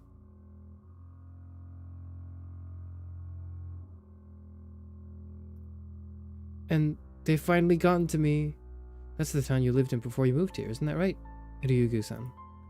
I didn't want to move, but because of my mom and dad's circumstances we had to, but Oyashiro-sama wouldn't allow it. Ryugu-san must have lots of friends in Hinamizawa. Even now you must be missing them dearly, don't you think? I want to go back to Hinamizawa. No, it's not that I want to go back, I have to go back. I should have gone back much sooner, but now it's too late. Oyashiro-sama has come. Oyashiro-sama is the name of the god in Hinamizawa, isn't that right? Everyone knows it's Hinamizawa's guardian deity, and if you ever try abandoning Hinamizawa by leaving, you'll incur his wrath. You had moved quite a while ago, didn't you? Then it was just now that this god has arrived, is what you're saying? You might not believe me, but Oyashiro-sama exists. That nurse was then asked by another nurse to do something and left the room. That was all she remembered. Fuck. That it was Oyashiro-sama's doing, right? I do believe there is that kind of superstition in Hinamizawa. that if you leave the village, then you incur Oyashiro-sama's wrath. You should be familiar with this part, Maebara-san. I knew very well what those scorned by the village incurred. To hinder the dam construction project, they cursed the construction foreman to his death. Then the following year, Satoko's parents, supporters and leading advocates for the dam, were cursed to their death. This was the first time I'd heard of the curse incurred by leaving the village. This is my first time hearing that. I can understand outside threats being cursed by the village, but why also villagers who leave? Normally, people who leave villages aren't supposed to be cursed, right? Or people who leave villages, excuse me. I know it's a bit strange to say, but I could see it as a rule that the people who come in are the ones who would be cursed. Far from Jupiter, far from Miss Thunder. Curses weren't something to chase after people that leave, were they? Moishi-san pondered for a bit over on the other end of the receiver and then began speaking again. Well, I told you of long ago when Hinamizawa was called Onigafuchi, didn't I? I recalled hearing that. Long ago, Hinamizawa was feared and respected as the village of ogres. Is this like a real village, by the way? This is not a real village, right? It just occurred to me that... I don't know, but I'm assuming this is a fictional village in Japan. The villagers at the foot of the mountains worshipped the ogres, so Onigafuchi was hallowed ground that you could never enter. It came to be said that if you entered carelessly, you were cursed by Oyashiro-sama. Those who set foot in Onigafuchi, in other words, Hinamizawa, would be cursed. I could understand that. I know that, but for leaving to also be no good, that's... Also, the ogres, you see, they were being strictly watched by Oyashiro-sama, so they would not enter into our world. In other words, Oyashiro-sama probably restricted interaction between Onigafuchi and the rest of the world. I see. I finally understood what sort of thing Oyashiro-sama was. So basically, Oyashiro-sama is more like a warden than a protectorate deity, I guess.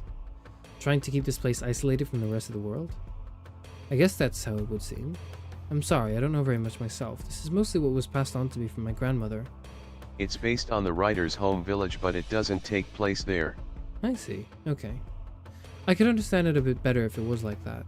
Those who came to Hinamizawa would be cursed, and those who tried to leave would also be cursed.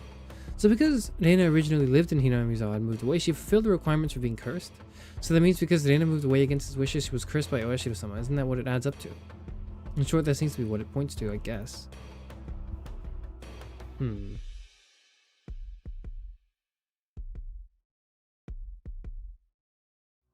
As a matter of fact, soon afterwards, they did move back to Hinamizawa after all. But then, if you move back, do you get like another curse? Do you get two curse? Do you get two debuffs? You get two debuffs, right? That would only make sense. Those who abandoned Hinamizawa and left were cursed. But then why only Reina? Shouldn't Reina's parents also have been guilty of the same transgression by moving away and having been cursed? Also, in this day and age in Japan, shouldn't there be a lot of people coming and going? If every single one of them was cursed, then it'd be insane. But in reality, it wasn't that big of a deal at all. At most, there'd be one person dying and one disappearing on the day of the Watanagashi. I don't like saying at most, though. Well, anyways. There's a lot I still don't know. Even if it was Oyashiro-sama's curse, it doesn't add up as to why her classmates, the victims who were beaten with a metal bat, wouldn't press charges. You don't think the victims were cowering because they believed that a terrible curse had befallen them, do you? I can believe it. Of course I didn't want to believe it, but more importantly, I had just realized something else. There was another bizarre connection that Reina made between Oyashiro-sama's curse and metal bats. What do you mean? Satoshi fell victim to Oyashiro-sama's curse and went missing. I'd recently learned that Satoshi had also become infatuated with the metal bat right before he disappeared, just like me. Well, he wasn't infatuated in the sense that he's like obsessed with it, right? Like he's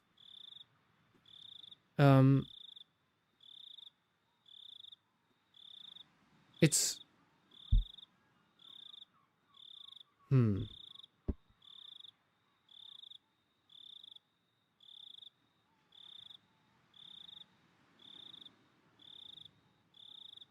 He wasn't, I don't think he was, like, but then, yeah, like, why a metal bat, right? Like, because he was just thinking of a weapon for self-defense that was kind of inconspicuous, right? That's the idea. I can't think of another weapon like that. I can't think of something else that would fulfill the same effect, I think. I'm not sure. Let me think.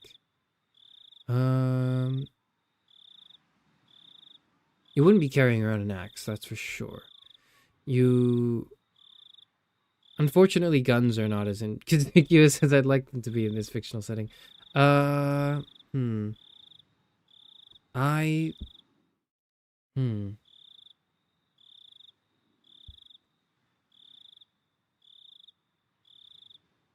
Yeah, I have no idea. Maybe this is cursed, actually. I actually can't. I don't know. Then Reina as well. No, then maybe it's... No, if I can't think of anything, then it must not be cursed. It just must be that the bat is the most logical answer. I have it backwards. If I can't think of anything... If I can't think of an alternative weapon for self-defense, then it must be because this is the most obvious and best one.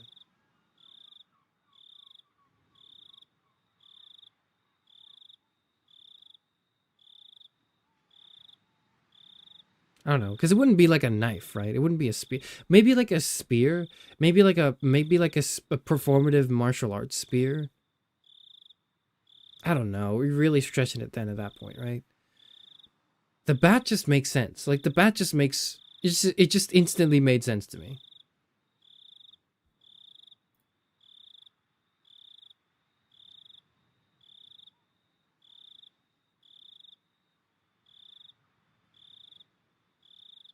Then Reina as well. She was affected by Oyashiro-sama's curse. She confessed that much to the doctor.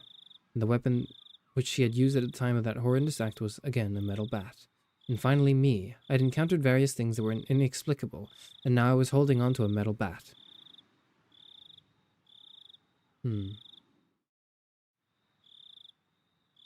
I was shocked when I learned that Satoshi did the same thing. It couldn't be. Had the same thing happened to Reina? But there was one critical difference between her and Satoshi's case.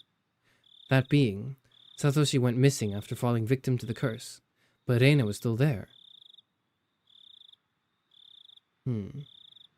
So it's like you will go missing if you don't kill someone? Oyashiro-sama has descended upon your soul and requires a blood sacrifice. Kill someone now. And Reina did that shit because she was like, I need to live. And maybe now Reina's like, I'm tired of this existence. This hurts and everything sucks and I don't want to exist. I don't want to live anymore. Please kill me. That way you won't disappear as well. And then we take her up on the offer. Is that the ending of the story? Both of them had fallen victim to Yashiro-sama's curse, yet they were met with different endings. Okay. And finally me. I couldn't call it a coincidence anymore. Reina, Satoshi, and finally me. Could it be that I really was under Yashiro-sama's curse right now? No, more importantly than that, what should I do now? Satoshi had been demoned away, vanishing without a trace.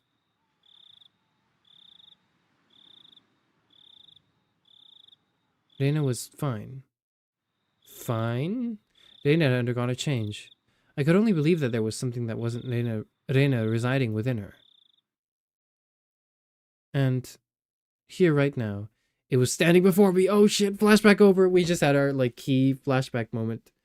It's over now. Goodbye. Goodbye, everyone. We're dead as fuck.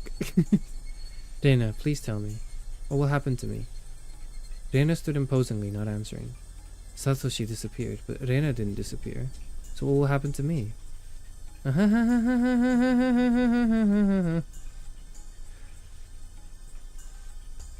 I'd never heard such an unpleasant laugh before. Hey, I tried my best, okay? Shut up. It had become akin to the sound of her breathing. It was no longer a voice or an expression of feeling. Don't worry. I'll save you. Reina took one step forward, still holding the axe high above her head. Okay. This is her idea of saving me. Okay.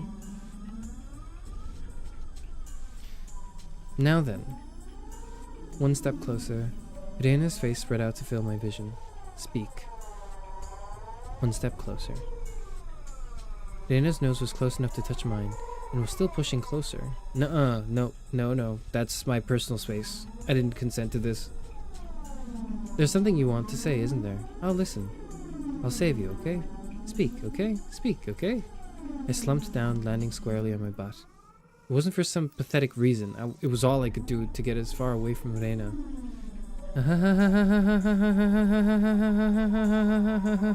I can't. Excuse me. I can't. Sorry. Alright.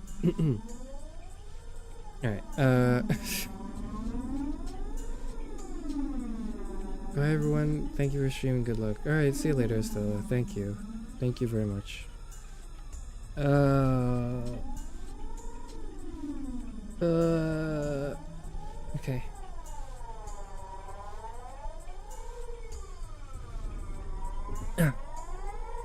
I had the gut feeling that I couldn't let her laughter end. Because when that laughter ended,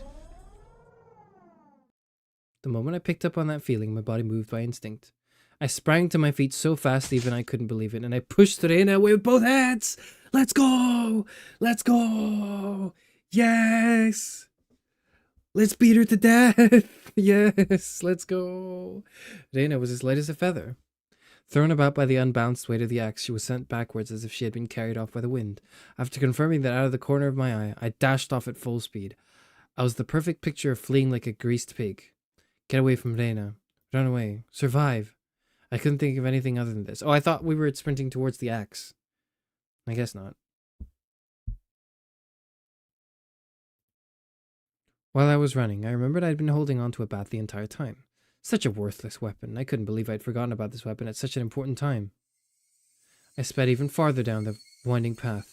I didn't even feel myself gasping for breath or my legs getting heavy. My body understood it well. If I didn't run away from here, I wouldn't live. I could hear the laughter of that simulacrum of Reina coming from behind me. It rang through the trees and in my head and slowly chiseled away at my sanity.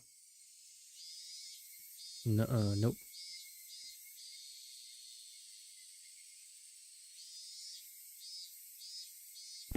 The grove of trees thinned out, my field of vision suddenly expanding. Where was this? For a moment I was bewildered by the scenery I felt I knew, but couldn't quite remember. I quickly realized it was the dam site. Why did I run to the dam site? No. The fact that I dashed madly and ended up in a place like this gave me a bad feeling, like I was following someone's scripted plot. Yeah. Be meta about it. I had a good view of my surroundings, but I didn't see a single soul here. This was a terrible spot for someone on the run, but there was no better place for an attacker. My heart was already on the verge of bursting. The muscles in my legs were screaming, but I didn't care. If I stopped here, then they might not even be able to scream for much longer. Even still, I glanced back, looking for an excuse to rest. Reina wasn't even there. Instead, I saw two villagers walking around. I breathed a sigh of relief that it wasn't Reina, but a third party. Except the voice inside me rang the alarm once again. Yep, no, they're all in on it. Villagers walking around weren't suspicious in and of themselves, but it bothered me. They both wore rough-looking clothes. Empty-handed, they definitely gave the impression that they were just out for a walk. But at this time of day, two adults wandering around without a purpose, it was enough to raise questions. But more than anything else, those eyes. They weren't chit-chatting while walking. They were both silent, heading forward, looking in my direction. Okay. Was I at the end of my rope and had finally started imagining things? I should run away. That was probably the best choice. If they weren't involved, I'd lose them easily by running. If they were part of the group after me, then they would come running after me. Either way, unless I hurried up, Reina would catch up with me. That's right, I was going to run, deciding that the moment I began to turn tail, both of them rushed towards me, as if they knew exactly what I was thinking. Somewhere inside me, I had jumped to the conclusion that Reina was the only thing I needed to be afraid of. I made the assumption that I didn't need fear anything else. No, man, get on the game, lock in, get in the game. Everyone else is trying to kill you too. Okay. But right now, I realize just how blatantly wrong I was. Stupid. Absolutely foolish behavior from our protagonist. I can't believe it. I can't believe that. Suddenly, the story Oishi-san told me about the demons all leaving the village to hunt prey floated through the back of my mind. I could tell they were both coming after me without even turning around because of their frenetic footsteps. It was frightening being unable to shake Reina off as she slowly closed in on me, but this didn't even compare. being pursued with such violent ferocity. This straightforward horror was unparalleled. One of the pursuer's arms grazed my oh fuck, it's over. It's over. It's dead. We're dead. We're so dead. They're within lunging distance.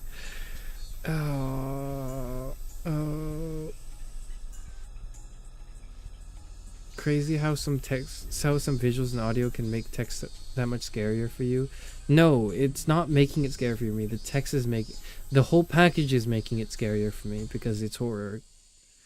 And it's because it's intended to scare me, and I'm really good at immersing myself because my mind is too strong. Okay, it's because my brain is too big and my mind is too strong that my imagination is too powerful, and I'm more susceptible to psych horror like this. I don't know, man. Whatever.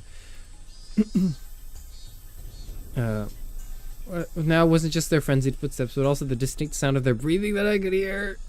No, I couldn't. I could practically feel them breathing on me. They were already right behind me. Dude, just swing the bat then. Just turn around, just hit them in the head. Just fucking kill them. Just kill them. Just hit them with the bat. Just scout TF2 them, bonk. Just do something, please. Calm down, Keiichi Maibaro. No, I'm not calming down. Still running at full tilt. I felt the surrounding area go still. No, it felt like time itself had stopped. I turned my head back slightly in the frozen world, realizing how close my pursuers had gotten to me. I couldn't win against the legs of an adult. In less than the time it would take to blink twice, when this frozen time began moving again, they'd be right on top of me. On top of me, and then... Don't think about that, Keiichi. First, realize that you won't be able to shake them off like this. If the fact that you can't get away was a given, then you need to make a decision. Go with the right leg or go with the left. You just need to decide which one. Right leg. Let's go with the left. Damn it, we're dead. The moment I decided that, the temporal singularity burst into pieces. Right, left. I swung the bat in a wide arc with my right arm using that inertia. I stopped and suddenly spun. What? The two of them were clearly startled. Momentarily losing sight of me, both of their outstretched arms ready to grab me, instead grasped at empty space. The man on the right, I applaud him being able to figure it out, spun around to the spot I shouldn't have been and faced me in astonishment. But it was too late. I didn't even need to swing my bat. All I needed to do was extend my arms as I turned around. It was by no means a heavy blow, but it seemed like it had enough power behind it to knock him off his feet. But just knocking him down wasn't enough to scare him away. He got back up in no time. What the fuck? What the hell? Kill them! Kill them! Both of them took a fighting stance and were ready to face me. This made me certain they weren't just two people out for a walk. They were clearly after me. It felt much easier than dealing with Reina. Just by not recognizing their faces, but not knowing them, it made things easier. I smiled wryly on the inside. What do you want with me? Next one's going to be right in your face, you bastard! It's fine if it was just a bluff. By barking out at them, I was able to fire myself up. They didn't respond. They spread out to either side of me with unbelievably calm expressions on their face. One of them would grab onto my bat and the other would hold me down. Was that their plan? Taking on both of them at once would be impossible. Hot sweat poured from every pore in my body. Then I'd just have to settle it with the first move. I'd step in and strike the first one down. Narrowing my target down to the man on the right, who had already been knocked down before, I stepped in and swung with all my might. There was no way for an unarmed person to guard against it. It would cause immense damage. If they blocked it with their arm, their bone would snap like a twig. If they turned their back to it, then it was possible that the blow would travel all the way to their vital organs. It looks like he was aware of this. He pushed farther through the kill zone between us and delivered a fist right into my gut. Oh, fuck. Not good with this distance, in this position, and in this state, there was no way for me to dodge it. Oh god, it's over. It's over.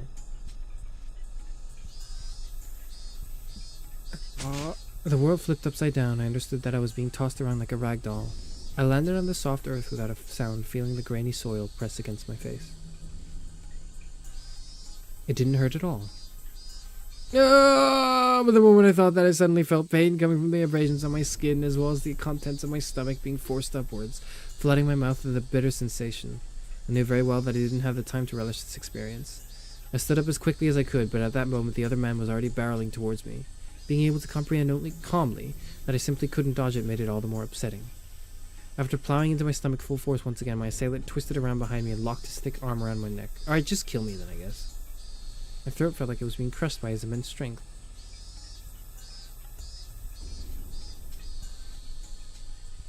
I couldn't even contemplate that I was being strangled or that I was about to go unconscious. My vision simply darkened and a silent whining noise began playing deep inside my mind. It took everything I had to keep myself from blacking out. While this was happening, the other man was more than likely standing in front of me. I wasn't able to open my eyes, but I could feel that he was there. There was nothing I could do now. Unable to shake this arm off me, I couldn't run, I couldn't fight back. Dire straits. I couldn't even come up with the phrase that adequately described my situation. Hey Charis, how does it feel to be popular? I hate this. I don't want any attention on me. I want everyone to leave forever. Out of my fucking face.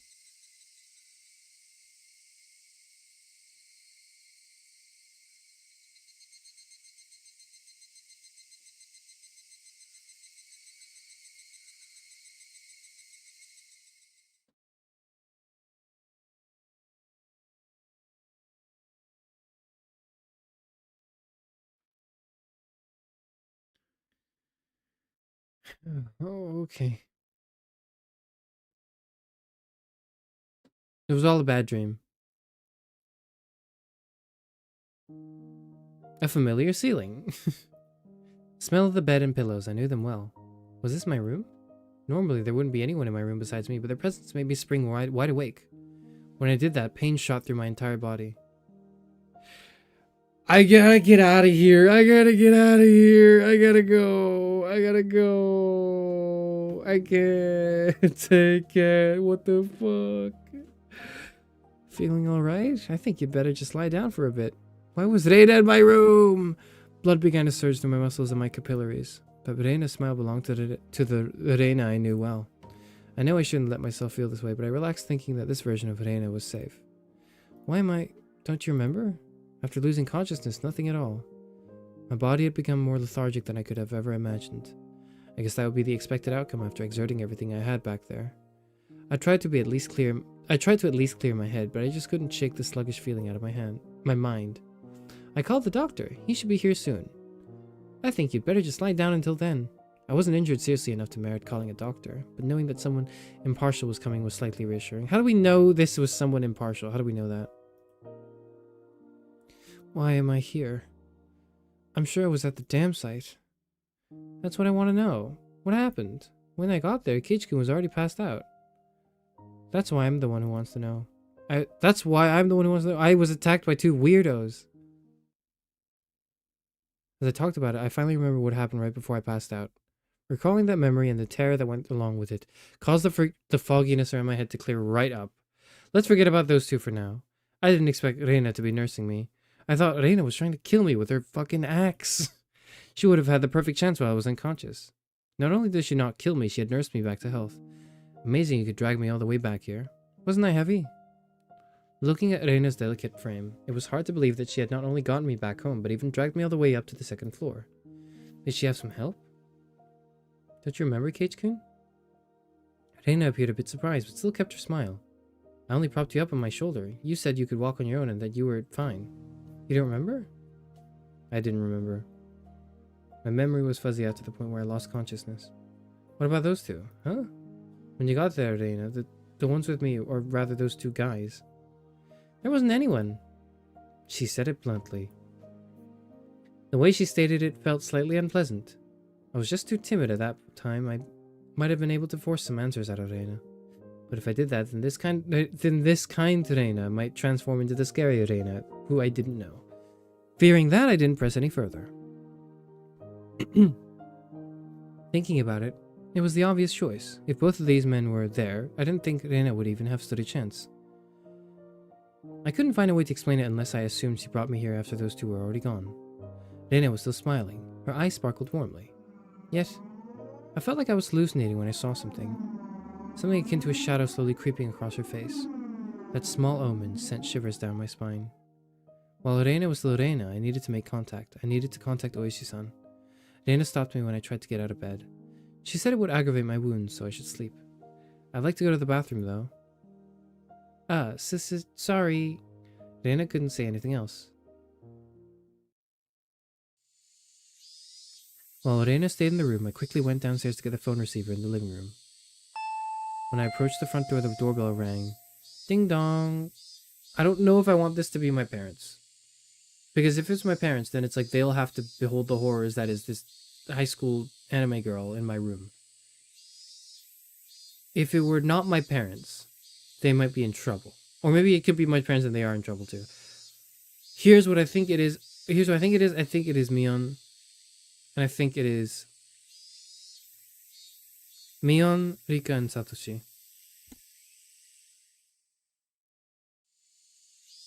They all kind of come here pretending like they care about me. It must have been the doctor Reina had called. It was strange for a patient to welcome in the doctor who was making a house call, but it would be incredibly reassuring to have him here for the considerable time it would take Oishi-san to get here. I carelessly opened the door with that simple assumption and regretted it almost instantly. Yeah, I fucking knew it, man. Oh. Mion? Oh, you look just fine. I heard you collapsed, so I came to check up on you. How did you know I collapsed? I heard from Reina over the phone. Do I need any reason other than that? I understood why she would call a doctor, but why Mion too? Reina was descending the stairs behind me. Reina, doesn't Kei-chan look pretty alright? She made me worry for nothing. That's true. Maybe I worried for nothing as well. They both began laughing.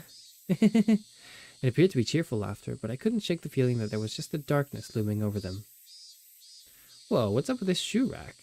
How did it get like this? The shoe rack that I'd smashed to pieces had been like that since yesterday.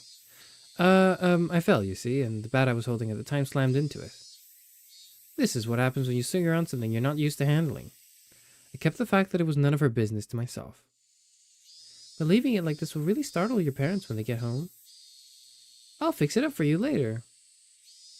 Now, come on, Kei-chan. The terminally ill need their rest. I don't think I'm terminally ill. I don't think I'm terminally ill. I hope I'm not terminally ill. Am I terminally ill? No. Anyways. Come, back in bed. Both of them urged me up the stairs. I had no chance to call Oishi-san. I was pushed into my bed. As it was the first time Mion had been in my room, she began searching around it intently. She fiddled around my room and was scolded by Reina. You can imagine how it went. It was uncomfortable having my room poked around, but the conversation was so benign that it was heartwarming. During that innocent conversation, Mion said something as though it was perfectly ordinary. Reina, did you call the manager? Yep, right after I called Michan. He said he'd be right over. Manager? Who the That out-of-place word gave me a bad feeling. Reina called a doctor, then called Mion. And after that she called a manager? Who was this manager? It was Satan himself. Since Reina and Mion's conversation was so peaceful, it only felt slightly odd. What are you two talking about? Who's this manager? Didn't you know, Kei-chan? You mean the manager when we say manager. Like the director of a movie, or like a foreman of a construction site. Oh, fuck. It's over. I dug through all my memories for a manager who might have business with me. Only one thing came to mind. What Reina had Use just said, the construction 07th site mod foreman. patch for the console version. Use this 07 mod patch for the console version. I could do that, but I won't do that because I'm near the end for this game anyways. I'll do the patch thing for the other chapters if I'm so inclined, I think, Safi. But thank you for the suggestion. I've seen the suggestion around, and I'm sorry that I haven't done that yet. It's because like this is perfectly okay for me right now. Yeah, I think right now I'm just stubbornly sticking to the old ways. Or the way it was first made, like, is enough for me. That's fine. I'll get into like the modded patched versions, like maybe eventually if I do more of this.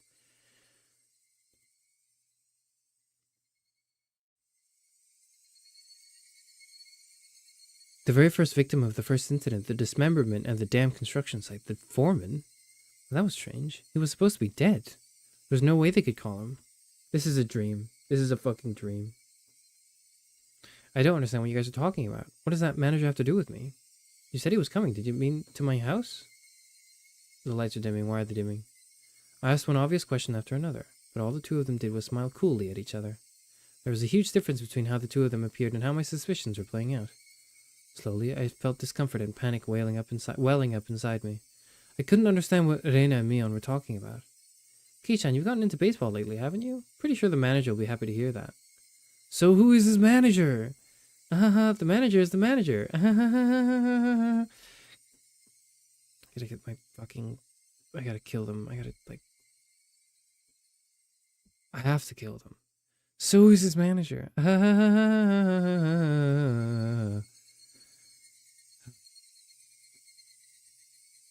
Reina and Mion looked at each other and laughed haughtily. The disturbing cackle unpleasantly resounded around me.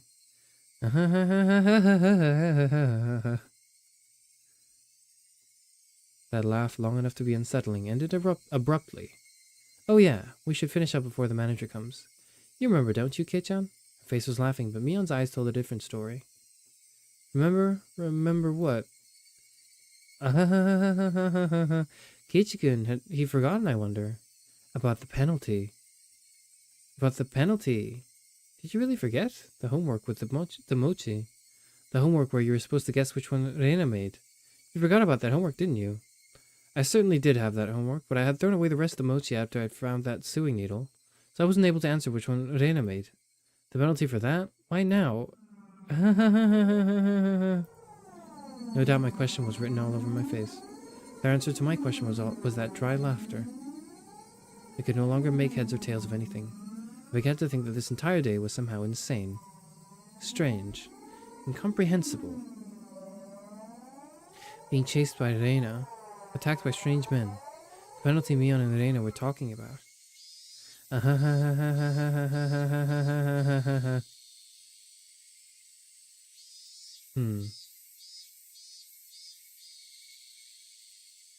What were these two laughing at? And it didn't take that long for me to realize I had been dragged into an abnormal situation. Who were these two?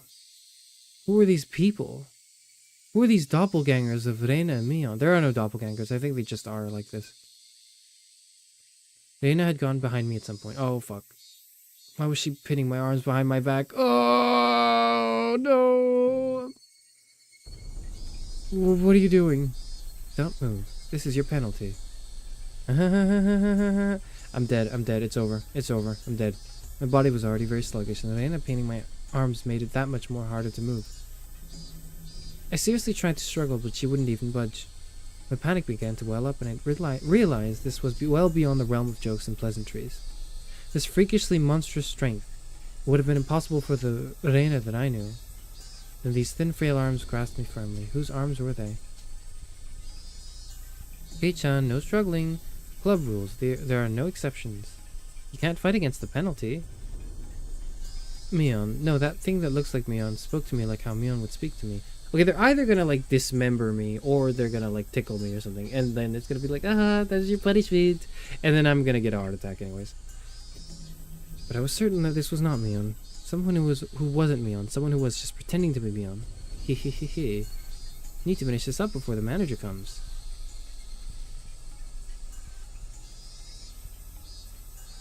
Mion fished into her pockets and pulled out something bizarre.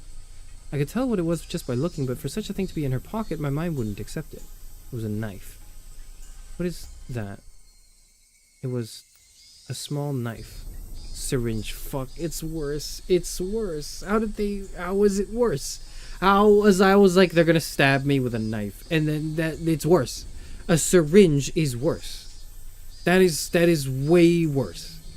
That is so much worse.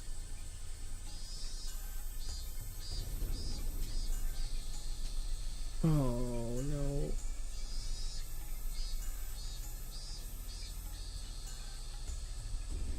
Okay. It was a small, clear syringe like what a doctor would use when you went to him when you were sick. Reina held me even tighter, and I could hear that clattering laughter that no longer sounded like laughter blaring into my ear. That eerie laughter. It wasn't something that the Reina I knew could ever produce from her own throat. This thing, I was pretending to be Dana. Was this their real laugh? Unable to defend myself, the syringe Mion was holding drew closer, and that needle tip was waved in front of my face countless times. Don't worry, it won't hurt, it won't hurt. Hehehehe. What are you planning on doing? What kind of sick joke is this? What are you saying, Kit-chan? You know exactly what's going on, don't you? About what? I don't know, I don't understand any of this at all. I know you know, he's playing the fool this late in the game. Stop talking nonsense to try and confuse me. You're going to have done to you what happened to Tomitake-san.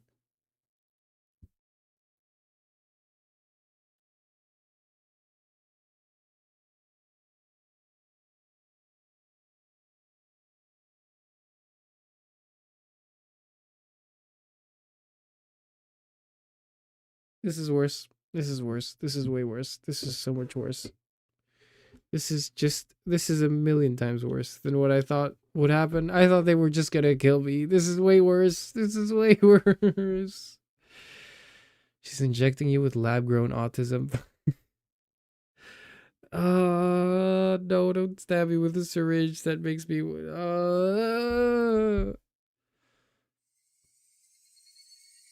What? The same as Tomitake-san? I didn't really understand what she meant. What did that have to do with this syringe? You're playing dumb, Keiichi-kun.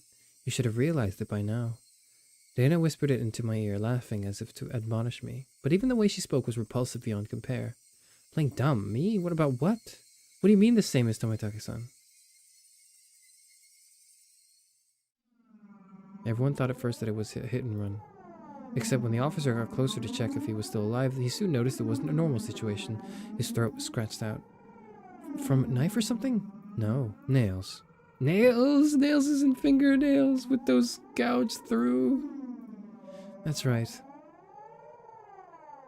Tomitake-san had clawed out his own throat with his own nails and died. There's no way someone could die like that. So then for that to happen, we thought drugs were to blame, but nothing of that nature was detected. That's right, the police didn't find any drugs in Tomitake-san's system. Well, here they are. The magic drugs are right here. The magic curse drugs. The police told me they didn't find any drugs in Tomitake-san's body. Gwe, gwe, gwe, gwe, gwe, gwe, gwe, gwe. What the hell is that? The two of them laughed together with that sickening laughter. Of course they'd laugh. To assume that such a medicine didn't exist just because the police didn't know about it was completely foolish. Meaning the drug that caused Tomitake-san to die in such a bizarre manner did exist. If Mion injected this into me, then that would probably be all the proof I needed.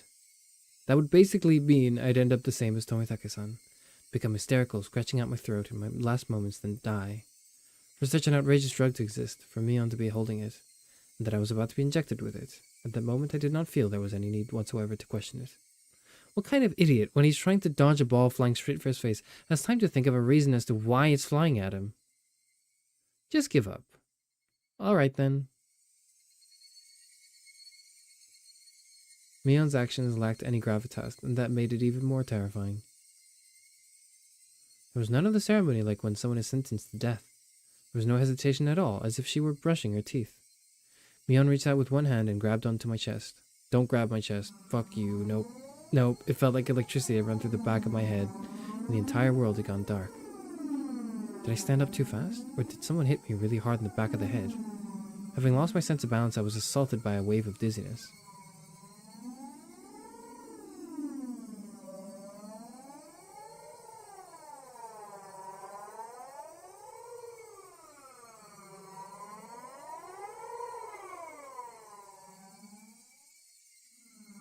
Higurashi when they cry.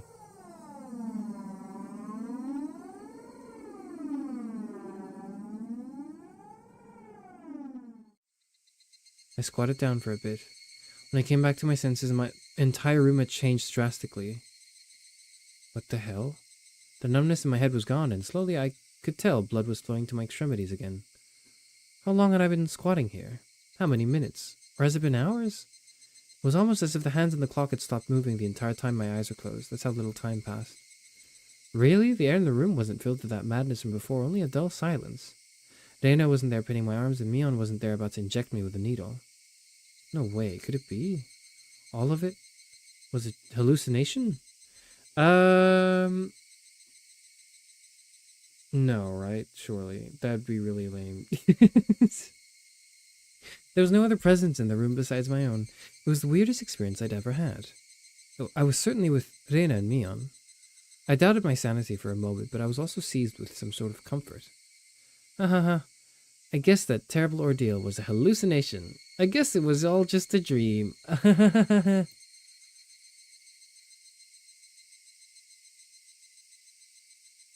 I'm gonna die. Neither Reina nor Mion, they wouldn't ever do something so terrible. Yeah, they would. My head grew hot. I could tell my emotions were welling up. Why? That wasn't a reason to cry. Why? It was sorrow. Why was I sad? I don't understand. I don't understand. Kind to everyone, not discriminating against age or gender. Mion. Mion was sprawled by the window in an unnatural pose.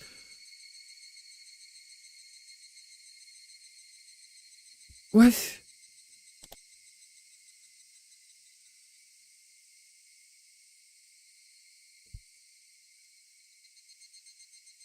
Blood stained her a deep red from her head down to her chest. What the what? The bright crimson smeared on the walls. That splatter had undoubtedly come from Mion. She always had that bright smile and was kind to me from the day I transferred. Reina. That same Reina was slumped at my feet and was making the same pool of blood as Mion. What the fuck is happening? I couldn't comprehend what had happened. Somebody come to save me? Then they beat these two down with this metal bat? I finally noticed the weight in my right hand. How long had it been there? Oh, my bat. It was Satoshi's metal bat. Oh, shit. We went sicko mode. Oh, we won! We won, Mr. Stark! Oh, we won. Please. Please. It was covered in a deep red. There was no doubt that this was the weapon used to mutilate both of them. And I was holding that weapon. I was the only person in the house.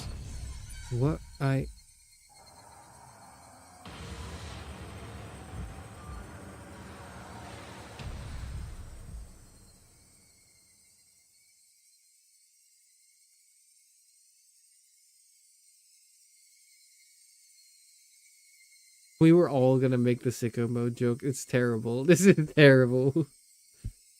Looking at this objectively, I couldn't think of anyone other than myself who could have done it. I did this? That's right, Keiichi Maebara. Of course I did it. I told myself gently, as if coaxing myself. Hey, me, there's no reason for you to remember it, nor is there a need to regret it. Eat or be eaten. I mean, look, like, in fairness, that is what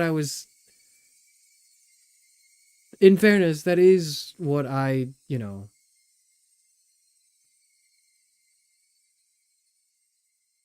That's what I was vouching for. Like, I knew what I was getting into. Like, I knew that's what I wanted, but you get that, don't you?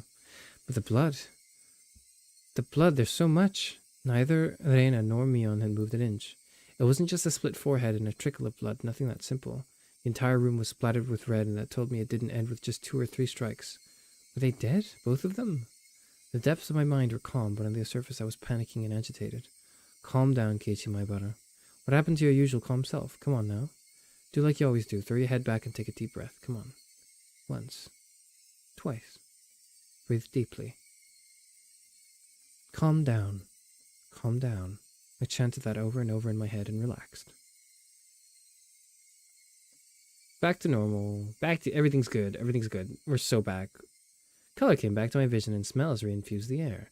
At the same time, I remembered what happened when I blacked out. Oh, I did?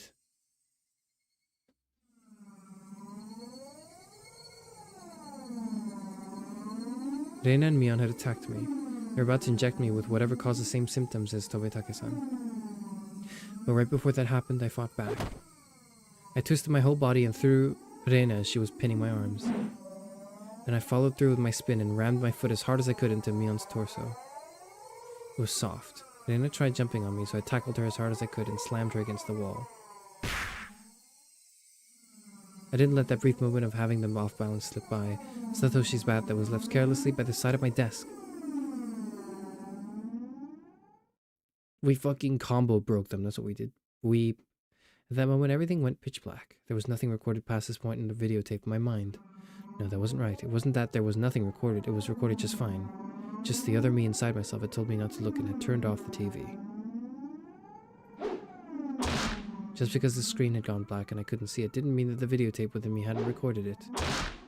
The TV was just off. The video was still playing. The tape within me creaking along was still playing. On the other end of that pitch black screen, that horrifying video was playing on.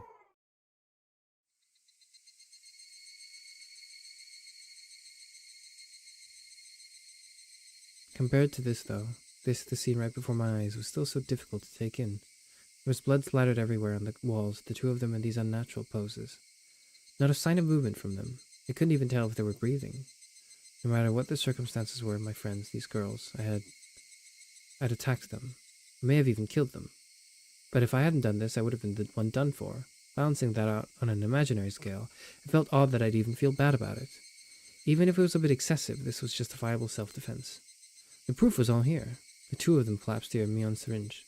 Me on syringe filled with some unknown drug would certainly solve the mystery surrounding the incident with Tomitake-san. And from the fact that both of these two were involved, they'd be able to pick out the criminals one after the other. Still, I might be suspected for this, but that was just fine. Anyway, now this should be a police affair. This wouldn't fade into the darkness like Reina's past incidents. We need to grab that syringe and head downstairs and call the police, or call, like, Oishi-san, and tell them we have hard evidence right now. Get your ass over here right the fuck now. Come over now. Then what do we do? And then they'll, like, magically get up and start floating towards me or something. That's As long as the police were involved, that should bring this to a close. They'll probably revisit their investigation on the chain of incidents. Oishi-san would definitely get to the bottom of it. Meaning my wish of not wanting to die, of wanting to know the truth, that would be fulfilled in its most basic form. It was all a matter of time now. The doctor Reina called should be getting here soon. I'll confess everything to him. I needed to contact Oishi-san. I'm gonna go down and it's the manager. Who the fuck is the manager, though? At that moment I remember. Wait, before the game continues, the manager is... What if the manager was like Oishi-san all along? Maybe Oishi-san is like the guy ultimately pulling the strings or something. He was like he was goading us into this. He was like the bad guy and then like the girls were the good people or something. I don't know. That wouldn't be a great plot twist, but I'm just throwing that out there so I can know to expect some sort of subversion. At the moment I remembered, besides the doctor, a manager had been called. It was easy to imagine that there was someone deeply involved with the incidents, judging from Reina and Mion's conversation. The ache in my chest, caused by the gruesome deed I'd done, dissipated rapidly. It was not over yet. This place was no longer safe. Stay calm, Keiichi Maebara. It's not over yet. I needed to live long enough to tell the police of this incident. The manager was Soren Gigigo. The manager was German 985. At that moment, I felt like I heard someone's voice from outside. Since people were speaking, it must mean there was more than one person. I moved the curtain ever so slightly and peered outside. It was a bizarre sight. About 4 or 5 grown men were all gathered at the gate. They very much resembled the 2 men who had assaulted me at the dam site today. Those 2 might even be among them. There was one person there wearing a white coat, but he didn't look like a doctor at all. My gut told me he was in disguise, only posing as a doctor. The guy would probably ring the bell and get me to open the front door, pretend to be a doctor to get me to open the door, and then the rest of them would all rush in at once. At that moment, I saw the car parked behind the men and my heart nearly skipped a beat. The white van. Wait, what white van? Wait, what white van? What are we talking? What is that referring to? No mistaking it. That van, the one that I tried to run me. Oh!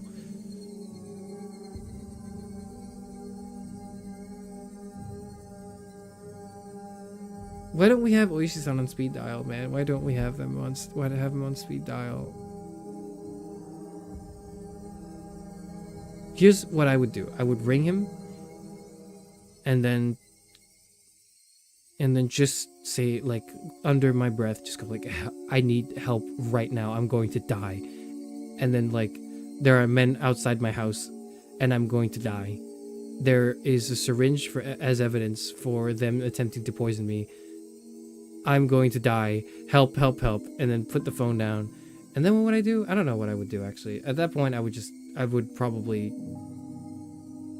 What the hell would I do? What do you do? You're surrounded by 5 dudes. They can break into your house. Look, if 5 adult men wanted to break into your house, they could probably do it fairly easily. Like, it wouldn't be very difficult.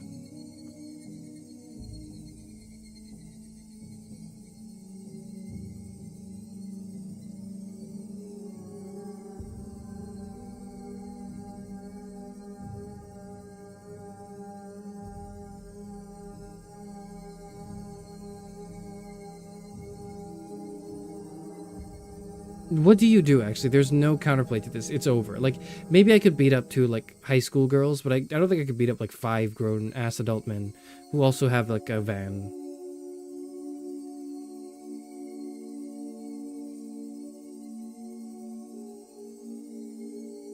Your parents might accidentally speed dial a cop. Please speed dial a cop right now. I need help. What the hell?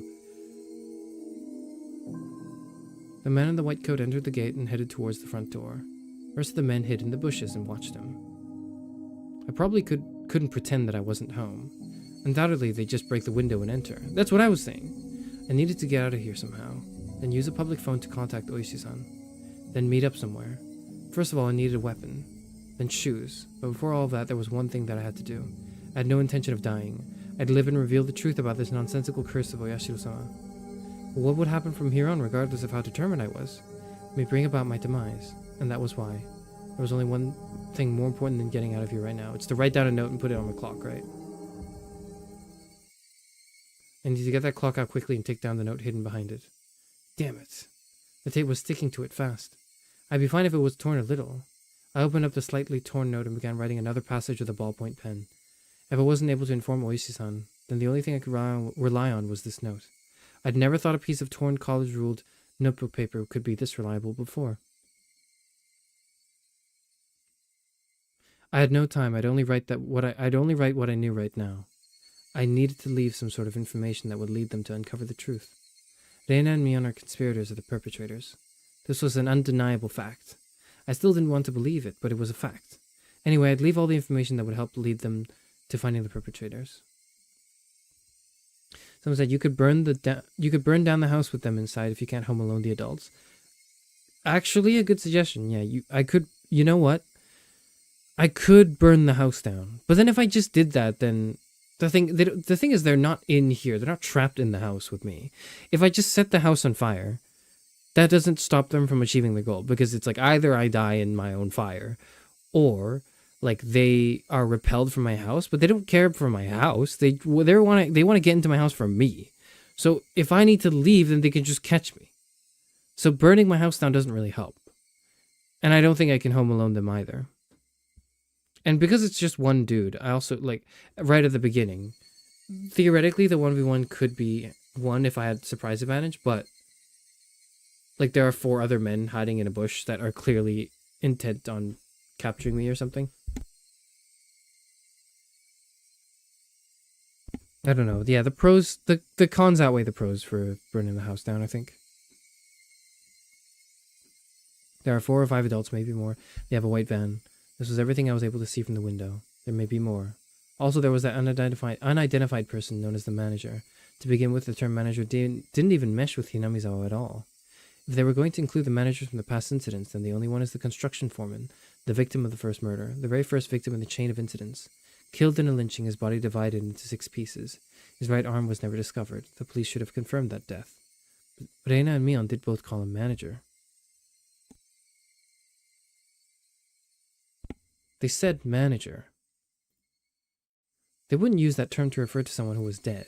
The police would never even conceive that someone who was deceased could be involved. Could that be some sort of oversight? It could be. Could have been a dead ringer, maybe. But even if I didn't know, it could be a big hint for Oishi-san. That's right. They needed to start fresh from the first incident. It wasn't just a simple dismemberment, but the start of the string of mysterious deaths that would follow. So then, there must be something hidden there. Please reinvestigate the victim from the dismemberment incident. He's alive. His death should have been established after an autopsy. Logically, you would think as much, but was that really the case? Could it have been some sort of ploy that they were able to deceive the police with? I shouldn't jump to conclusions, but he may still be alive. I had no time to ponder that right now. Oh yeah, There was something even more important I needed to write. Tomoe-Take-san's death was from an unknown drug. That's right. That drug, it was an irreplaceable piece of evidence. No doubt, just by having this, everything would be uncovered.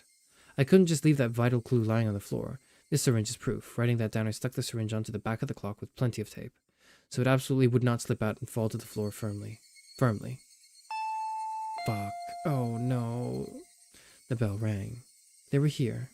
I couldn't write anymore, but even still, there was one last thing I had to write. I have no idea why it has become like this. This may be the closest thing to the truth out of everything I wrote on this note. If you are reading this, then I'm probably already dead, though you may or may not find my body. If I was going to write out everything that could happen, either dying from the curse or being demoned away, you who are reading this, please uncover the truth. That is my only desire.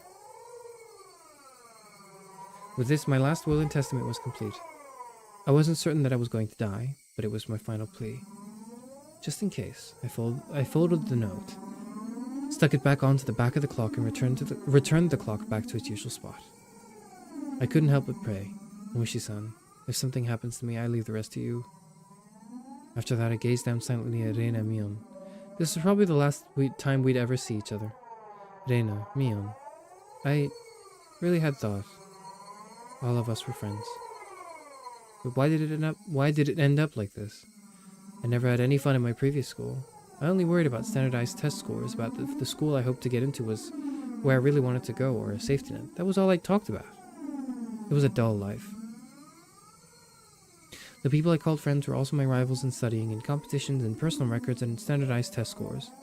Everyone here taught me how unhealthy that lifestyle was. This month was really fun. Making a fuss over lunch, making a fuss over the club, making a fuss over the festival. Something hot began dripping from my face, uncontrollable tears. I should have no obligation to shed tears for them. And I'm not. I don't care. Like, they can rot in hell. I don't care. But they wouldn't stop. Even if they were after my life, even if they were trying to kill me, everything that happened this month, I wouldn't forget it. Or could it be those happy days were all a facade as well?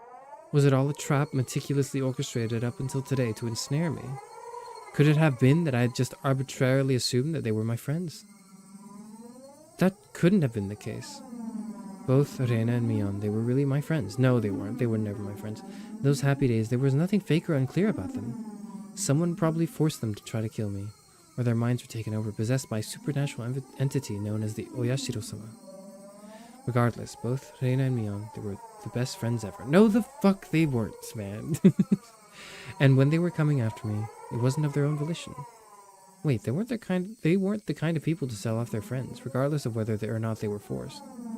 There's no way such a thing like being possessed by Oyashiro-sama could happen in reality. Then, did the real Reina and Mion come after me? Yes, they did! Make up your fucking mind! What was I thinking? What a silly, dumb idea. Having beaten down both Reina and Mion, I was still debating if they were the real ones or fakes. There was no real or fake, only the reality that was before me. Reina and Mion were sprawled out at my feet, that was the only truth. I was only trying to twist the facts to my benefit, that I had beaten my friends to death. No matter how I spun it, it wouldn't change reality. Reina and Mion were both dead. Let's go! two more to go. Okay, technically +5, because there's like 5 men outside my house now. But like, you know, took 2 down. Should be good. Contradicts a bit the foreshadowed scene at the beginning. Maybe that was just a red herring. Or maybe that was supposed to be symbolic, maybe. I don't know. It felt like there was a crack in the dam of strange emotions I was holding back. It felt like my calm state, which was nothing more than a bluff, had receded, and in that opening, insanity was leaking out. I killed them. I killed them. Reina and Mion, I killed them. Yeah, they were trying to kill me, man. It was self-defense. The doorbell rang again. The unrelenting echo pulled me back into a state of composure once again. I didn't have a moment to spare. Quickly, I needed to get away. I didn't want to die. I would uncover everything after that. The identity of whoever or whatever had pushed me this far, even if I had to drink mud and eat grass.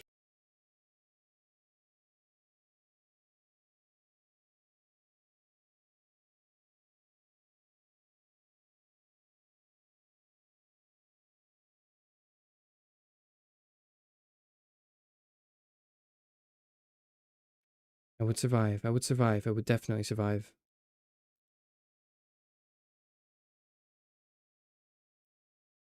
I killed Reina for that very reason. I also killed Mion. I went that far just to keep living. So I can't die. For my sake and for the sake of the late Reina and Mion. I have to survive. Dude, holy shit, how long is this chapter? It's been like 2 hours. And I'm still on the penultimate chapter. This is not the last chapter. This is the penultimate chapter. I ran towards the door and grabbed my shoes. The doorbell rang again as if to urge me on. Behind this single solitary door, they were there. Keeping quiet, I headed towards the kitchen. Headed towards the back door. Before opening the back door, I put my ear to it and checked for people outside. No one? After I put on my shoes, I opened the door slowly so as to not make a sound. They are right behind me and they have a plastic bag. There you go. There he is, the back door! A piercing voice echoed out. That voice stabbed through me, setting my hair on end.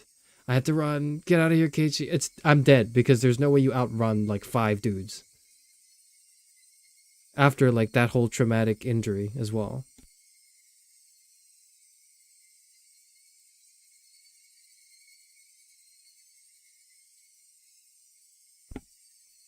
One after the other, I felt stuff like rationale and intelligence, those things you use when you have time to spare, spill out of me. I didn't feel any pain from the branches scratching my arms and forehead. My autonomously pulsing heart was also felt neither fatigue nor pain. Honestly, at this point, like, now that we're in the woods again, Reina should have just killed me here, like, end it all. Like, I don't want to deal with this shit. I'm not dealing with this anymore. My entire being just wished to live.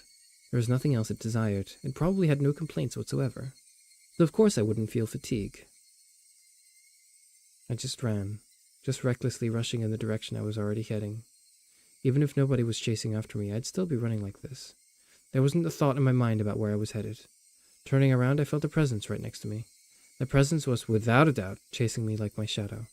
If I took even one misstep, I would be devoured. That's what I thought. So I didn't turn around. I didn't stop. I ran at full speed.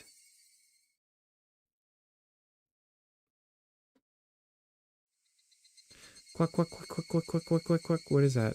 What is that sound? That was the chirping of the Higurashi telling me it was evening, trying to tell me something, and then I finally heard it. The wailing cry of the victims who didn't make it. Would I be joining them?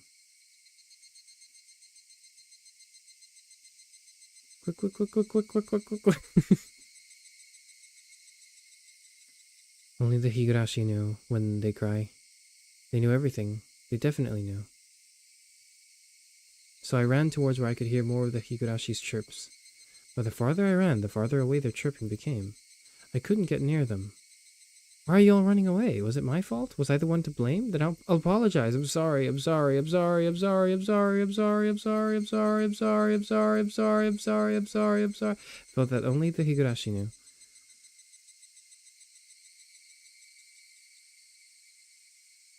When they cry.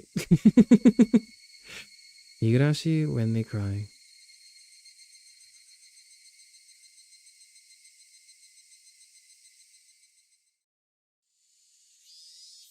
Okay, I got an achievement, but like, what the hell? I thought, is this the last chapter or is it not the last chapter?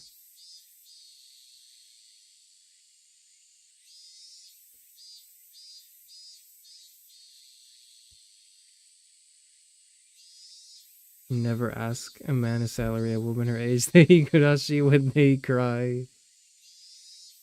Oh. The smoking room was filled with a cloud of cigarette smoke. The expensive smoke filter gave off some crackling electric noise, but it didn't seem like it was doing anything at all. Why do smokers have to be shoved so far down this corridor when the sun didn't even reach? I recalled hearing that the tax revenue from tobacco was about 1/10 of the municipality's revenue. Municipality's revenue. Excuse me, I don't know how to read that. Municipality. We were the most heavily taxed members of this municipality, so I really wish they'd show us a little more respect. Why would you discard the 5 manzu here? It's just decreasing your options. One of the younger detectives was having a staring contest with a mahjong magazine called Next Turn. You're still in Tenpei if you cut the 5 manzu. If you're betting on a haite, then shouldn't you be going into it with a mangan? I don't know any of these. I'm sorry, I don't know what the terminology here is even for. Is this all mahjong? I don't know. Kuma-chan, look at the pond. They all discarded a 5 manzu. It's a safe tile. You'd hate if, at the end game, someone was sitting on a tenpei at the last turn, wouldn't you?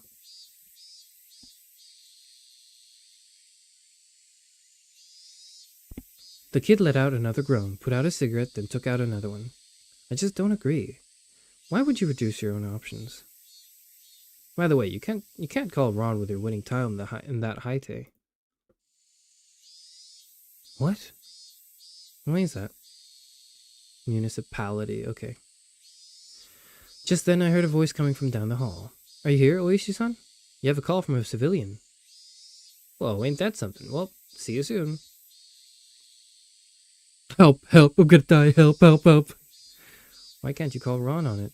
Hold on for a second, Oishi-san. The man sitting in the seat Oishi-san was heading towards waved at the telephone receiver. Outside line from a payphone. Oh, why thank you. Sorry to keep you waiting. This is Oishi. Who is it? Ah, Oishi-san, hello. If it isn't Maibara-san, why, good evening. From the tone Maibara-kun's voice, I already knew he was in a predicament. This was the first time Maibara-kun had phoned me. This is also the first time that the story has not been told from Maibara's perspective. This is the first time the perspective has finally flipped onto the detective. And the fact that the perspective is flipped onto the detective makes me believe that the betrayal is not happening. The thing that I predicted. Like, one of the things I predicted was like, oh, maybe the detective would betray us. And that would be the ultimate twist, is like, as we call for him desperately and he arrives to the scene, he kind of reveals like, I was part of this conspiracy all along, or something, right? Like, I don't know. I don't know what they and he was like, we just needed a new victim. We do this shit every year. You know, like, that's kind of what I thought. But the fact that the story is now being told from his perspective leads me to believe that that's not happening. And he was calling from a payphone. Please calm down. Did something happen? Well... His voice was erratic over the line. He had completely lost his sense of composure. After checking that nobody else could hear, I prompted him in a hushed tone. What happened? I... Calm down, Maibara-san. I can have the local officers head to your location. I'll be there soon, too. I think that's... impossible. His voice was quivering and hoarse. He wasn't surrounded by people even as he was making this call, was he? Oh shit, he was. He was so dead. Maibara-san, you're calling from a payphone right now, right? Where's that payphone? There were no other sounds besides Maibara-kun's voice. It had to be a phone booth. I scratched out a note and thrust it at my colleague sitting across from me. Hinamizawa phone booth. He understood quickly and hastily started on the internal lines. Calm down, Maibara-san. What is your current situation? It usually wasn't a good idea to tell someone panicking to do so, but this was not a usual case. Maibara-kun didn't just get in trouble, get away, and then call me. He was in the midst of something dangerous right now. But yelling at Maibara-kun right now would just needlessly cause him to be even more frantic. Maibara-kun wasn't just calling to seek help. He was trying to tell us something more than that. And whatever that was, if I didn't get it from this call, I was certain there would never be another chance. My colleague pushed the note in front of me. There's only one phone booth in Hinamizawa. A patrol car is on the way. 5 minutes. That's too long. How many officers are in there? 2. Not enough. If it was as I imagined, there were likely quite a few people surrounding Maibara-kun. 5 minutes is too long. Did you call the officer stationed in Hinamizawa? He's scheduled to be on patrol. They're currently out, and it'll be impossible to contact them. Why? Because they don't have cell phones? What do you mean? They don't have radios? No? God damn! Kuma-chan, bring the car around! Understood. Hello? Oishi-san? Hello, it's all right. I can hear you loud and clear. There was something wrong with Maibara-kun. That wasn't a normal coughing sound. Vomiting? Or was it blood? Had he already been attacked? Was he injured? Maibara-san, the police are on their way. They'll be there in a couple of minutes, so hold on somehow. Hello? Can you hear me? Maibara-san! I could hear on the other end of the line that he was having a coughing fit. The worst possible situation popped into my head. Maibara-san! Who is the culprit? How many are there? I thought... At first the culprit was human. Ha! I couldn't tell if that was a cough or vomiting. Are you alright, Maibara-san? I thought that the culprit was a person, and not Oyashiro-sawa's curse. I'm until right now, but I guess at the end... It was an intense bout of coughing. No, that's not real. For sure that's not real. Here's what happened. Here's what happened. They caught up to Maibara, to Keiichi, and they beat his ass. And they were like threatening his family. They were like, you will go on this phone booth right now and call the detective and tell him that it was the curse that got you. Otherwise, your fucking lineage is over or something. Like, that's what they did. That's what happened.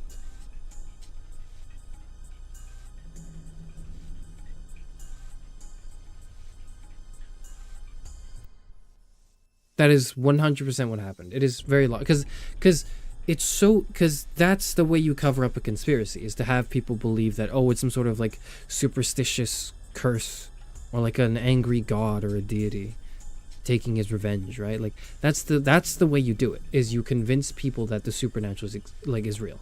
And the final step for this, or maybe not the final step, but the step right now is to have Maibara, like, in all his determination to figure out the truth, go to the detective and tell him, actually, no, it was all actually like a lie. None of the evidence stacks up. The conspiracy, there's no conspiracy. I actually just angered the god, and that's how I'm dying. That's why I'm dying. That explains it. It's because I got cursed. I got smoked by Zeus. Who's policing the village? Taisho era Shinsegume. Why don't they have radios? In the 80s? This is set in the 80s? Do they not have radios in the 80s? I feel like they should. I don't know. If there are landlines, I think, you know, I don't know. It was an intense bout of coughing then vomiting. But I guess Miyashiro-sama does exist. No, he's here. Maibara-san, please just calm down. I've been thinking it was strange for a while now. It's been following me this whole time. I run and run and run and run. But it just sticks to me like my shadow. But slowly, so slowly, it's digging itself into my back. Maibara-san, are they right now, perhaps, right behind you? Behind me, right behind me. Please, Maibara-san. I can tell you're scared, but please, who is it that's right behind you? I can't just look behind me. If I do, I'll... I understand that you're scared, but please tell me. You just need to turn around a bit. Who is it? Who is behind you, Maibara? What a stupid question, though. Like, I know for the horror it works, right? But, like, I'm taking myself out of it for a second because I'm fucking horrified, right? But, like, if he's spattered and injured and, like, you know, he's saying it's over, there's actually no conspiracy, it's a curse, it's obvious that they're holding him at, like, gunpoint or whatever is the equivalent. If they don't have a gun, right, they are doing it, they're holding him at the metaphorical gunpoint, at which case it's like, there's no point asking him to turn around, but, like, and, like, say, oh, tell me who it is, their name, right? What he should have done, what he should have been asking is yes or no questions. He should have been asking yes or no questions that Maibara-san could, like, respond with and disguise as the cult speak, right? He should have been asking, like, are the culprits behind you men? Are they armed right now, yes or no? Right? Like that, then he could respond, like, then Keiichi could respond, like, oh, yes, it is the curse, it's real. You know, he could say something like that, so it would sound as though he was perpetuating the lie. But it would be like he'd be able to deliver the message across. You know? Right after I said that, I could hear him vomiting intensely. What followed was a nightmarish sound. Maibara-san, it couldn't be that you're clawing out your own throat. Ah! Ah! Ah!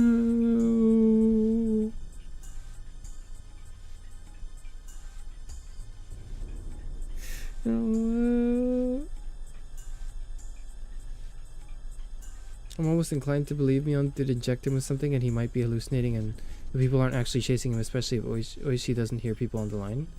Yeah, that could be the case. He could have been injected. He could have actually been injected. But the question then is, like, did he get injected at that point? Or did he get injected earlier when he blacked out? I think he got injected when he blacked out. Maybe. I don't know. I think it's most likely that he got injected with the curse. Not the curse, what the hell? He got debuffed. No. Like, he got injected by the disease. Or the thing. I don't know what the hell it is, right? The woke mind virus. I don't know what the hell they put in him, right? But they shot that shit in him when the first time he passed out. I think that's the case. And then it just took a while for the medicine to have effect, I think. Maybe.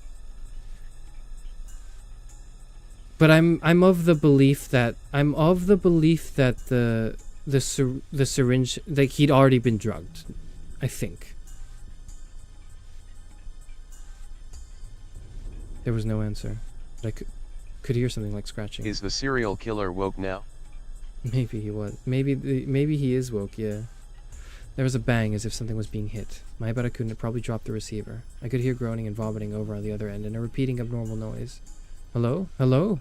Maibara-san, hello? I knew how far away my voice would sound on the other end, but I couldn't help but shout. At that moment I heard whispering coming from the other end. I couldn't tell what he was saying from the way he was saying it. Was he talking to himself? Or was he talking to someone there? Hello? Maibara-san. Rather than whispering, it was some kind of mantra he was chanting over and over. Was he just kind of going like, I'm sorry, I'm sorry, I'm sorry, I'm sorry, I'm sorry? I focused my senses, trying to pick up what he was saying. What was he repeating? What exactly? Beep. Suddenly the line went dead. Did he use up his time? It was because it was a payphone. Damn it. Ah. It was because it cut out so abruptly. The last thing he said came out so clearly in my mind. Oishi-san, the car is good to go. Oishi-san? It was. I'm sorry. There you go. There you go. There you go. It ties together. It all comes together. Oh. That's what he was repeating over and over. He said, I'm sorry. I had a gut feeling there was no longer a need to hurry. I could hear the chirp of the Higurashi spilling in from the open window. Quee, quee, quee, quee, quee. I should have been able to hear them this entire time. I just wasn't paying any attention. Why did I focus on them all of a sudden? Quee, quee, quee, quee, quee. Were they trying to tell me something? Only the Higurashi knew when they cried. That's how I felt.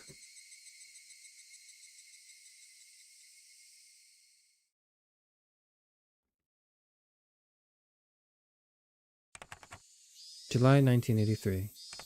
In Hinamizawa, a remote village near Shishibone City, there was a murder involving 2 female students. The suspect is Keiichi Maibara, aged 1X. The suspect called over his 2 female classmates, Reina Ryugu and Mion Sonozaki, to his house and beat them to death with a metal bat.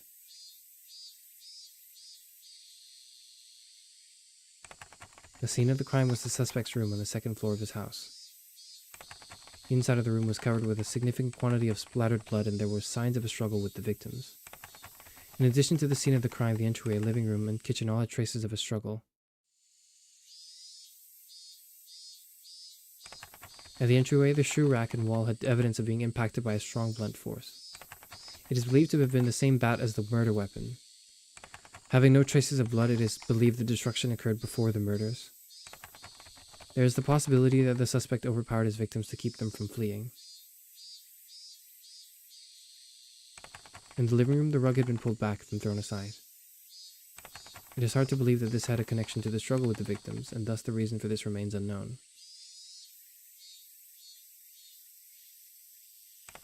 In the kitchen, the garbage bag was torn apart, and its contents were spread out on the floor. Garbage was strewn about in the surrounding area, and handprints were believed to belong to the suspect were discovered. It is believed that the suspect had for some reason taken out the garbage and struck it with his fists. The reason for this remains unknown. In addition, there was a note stuck to the fridge. The words, "Was there a needle?" were written on it. The meaning behind this remains unclear. Just in case, the garbage was searched, but a needle was not discovered.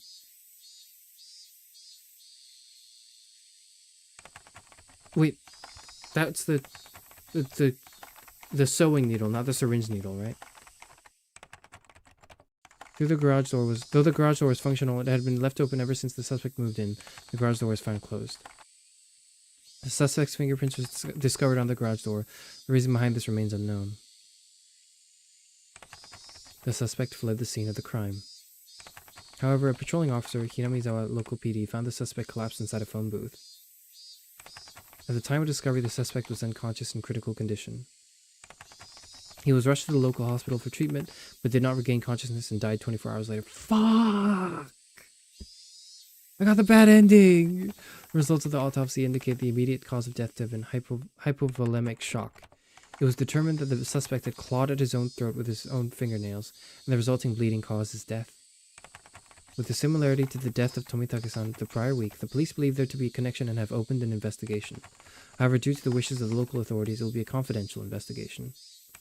Due to the abnormal nature of the death, it was suspected that drugs were involved, but as with Tomitake-san, no traces were discovered.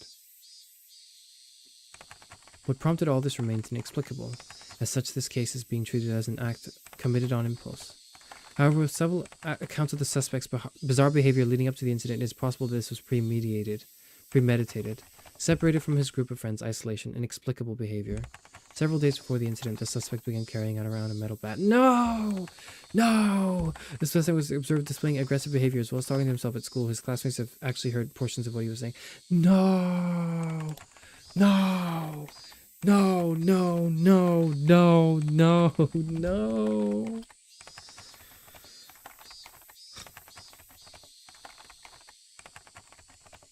No. No, man. No, you can't do this to me. You can't do this to me.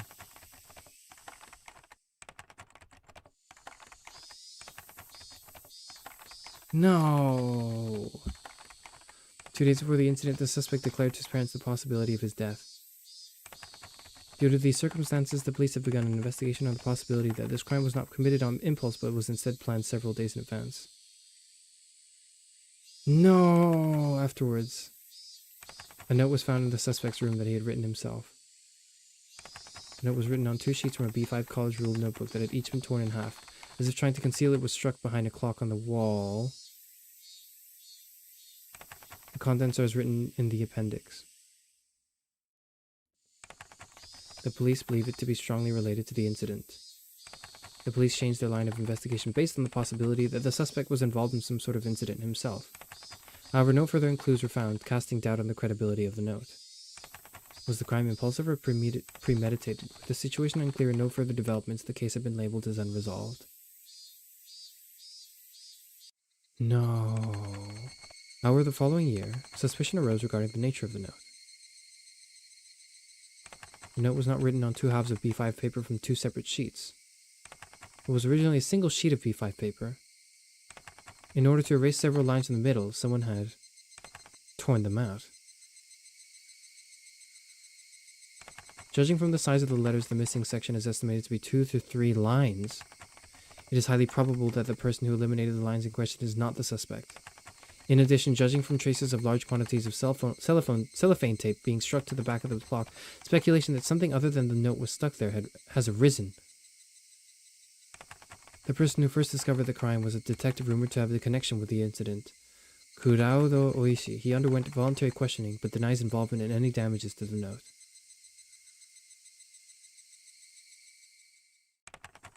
The suspect's notes.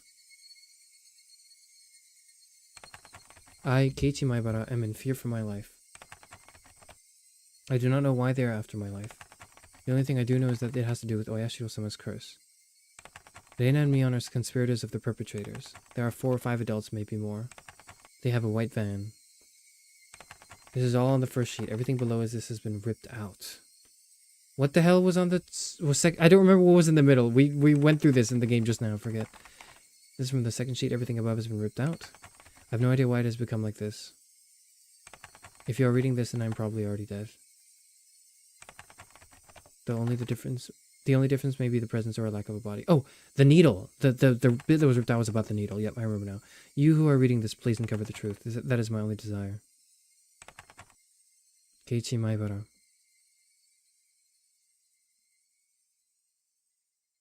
There was a syringe.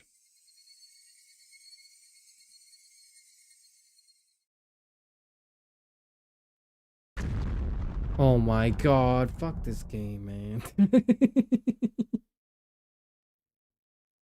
Oh.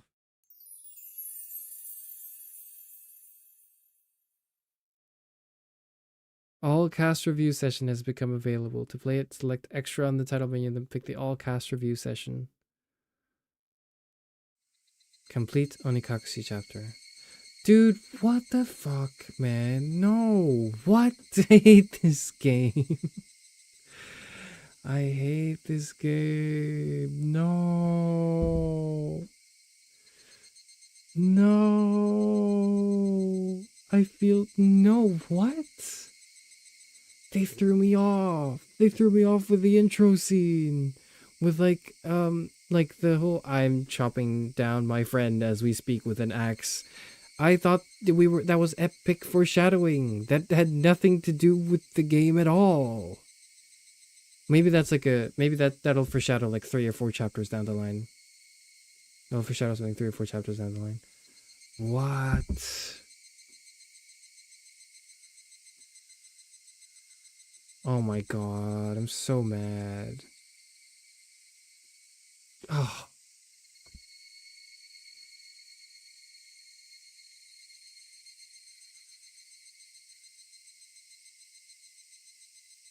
I think I overestimated how scary the last 2 chapters would be and underestimated how like enthralling it would be, I think. No, they can't do that to me. Do the next chapter, they can't do that. What's in the extras? All cast review session. What is that? Oh my god. Thank you for buying Higurashi When They Cry, Onikakushi, a visual novel by the 7th expansion. How was it? If you enjoyed it even a little bit, it would make me happy. Even a little bit is stretching it. That incredibly dark ending made me angry, you know? Made us angry. No, the dark ending didn't make me angry. The dark ending made me intrigued, and then the unanswered, unresolved ending made me angry. The real horror is that My About a Story is wrongly reported and it gets propagated by true crime podcasts. No.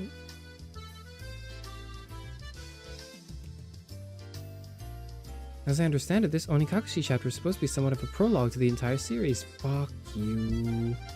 This was all a ploy. I spent 10 to 15 hours of my life and 5 streams on my channel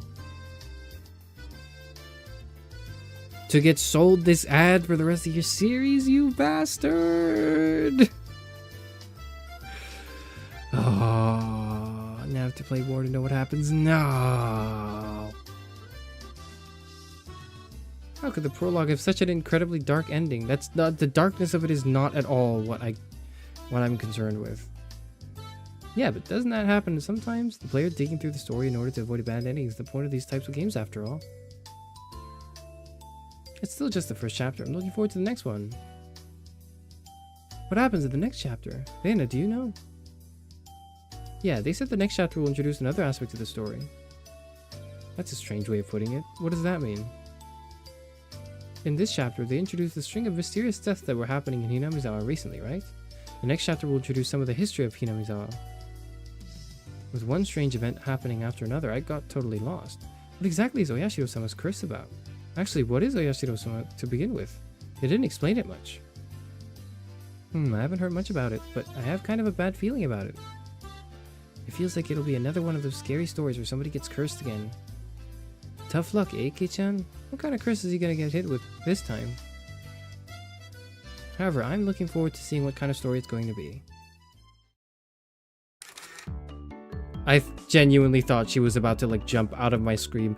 I genuinely thought in that slight pause she was going to jump out of the screen, she was gonna claw her way through the screen and then blood dripping from her fingernails or something grab my throat. That's what I thought. That half second, in that half second, that's what my brain told me would happen.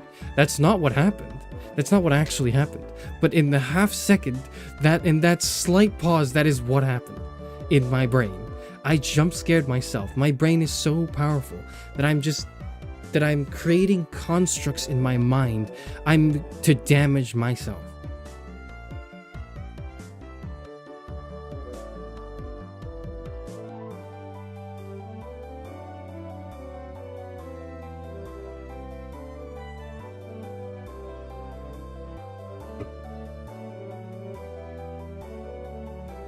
Sorry for being late again. My bad. Hey everybody, good work today. That's just schizophrenia or early onset dementia. It's not what that is. I just have a vivid imagination, okay? Where's Kei-chan? Kei-chan's already off reading the script for the next chapter. It must be hard being the main character. Is he gonna be in the next game? He's died, did he not? Huh? That's too bad. He could have at least poked in to say hello. It's probably because he doesn't have any characters art, so he could poke his head in and even wanted to. Is there, like, how does the anime go then? Like, the Higurashi anime?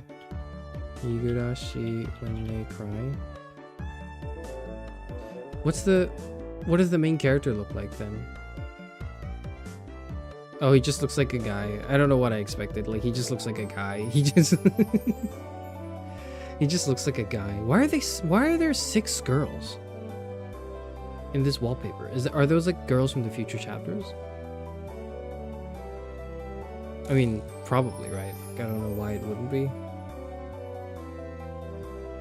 That seems like that would make perfect sense to me. Oh, I'm clicking on like wallpapers right now, and I'm getting a bunch of spoilers for things that I think haven't happened yet. I'm kidding. I'm not like, these aren't spoilers, but I'm getting like graphics for things that like are not, like, this does not look the way it should look. There are like characters I don't recognize.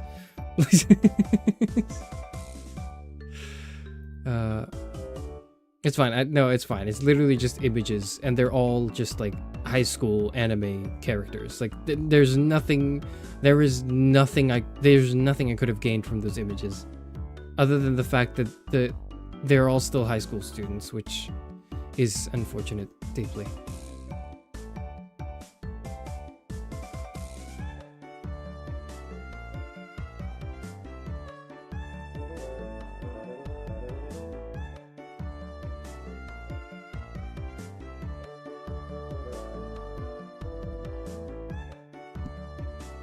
No, I'm looking at like the official, like the anime poster, and there's like 1, 2, 3, 4, 5, 6, 7 girls and like the main protagonist guy.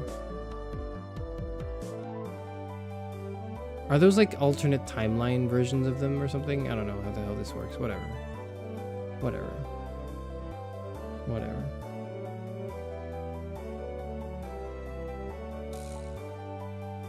In the anime, he has brown hair and kind of dresses like Shinji. That makes sense.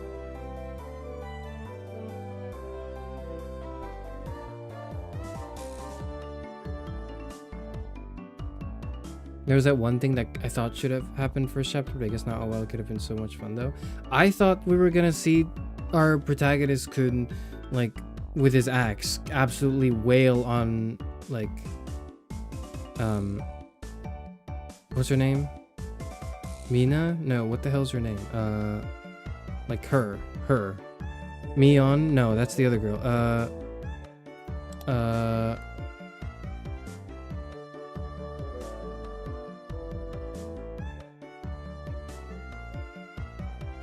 What the hell's her name? Reina. I can't remember her name. What kind of name is Reina? Threat.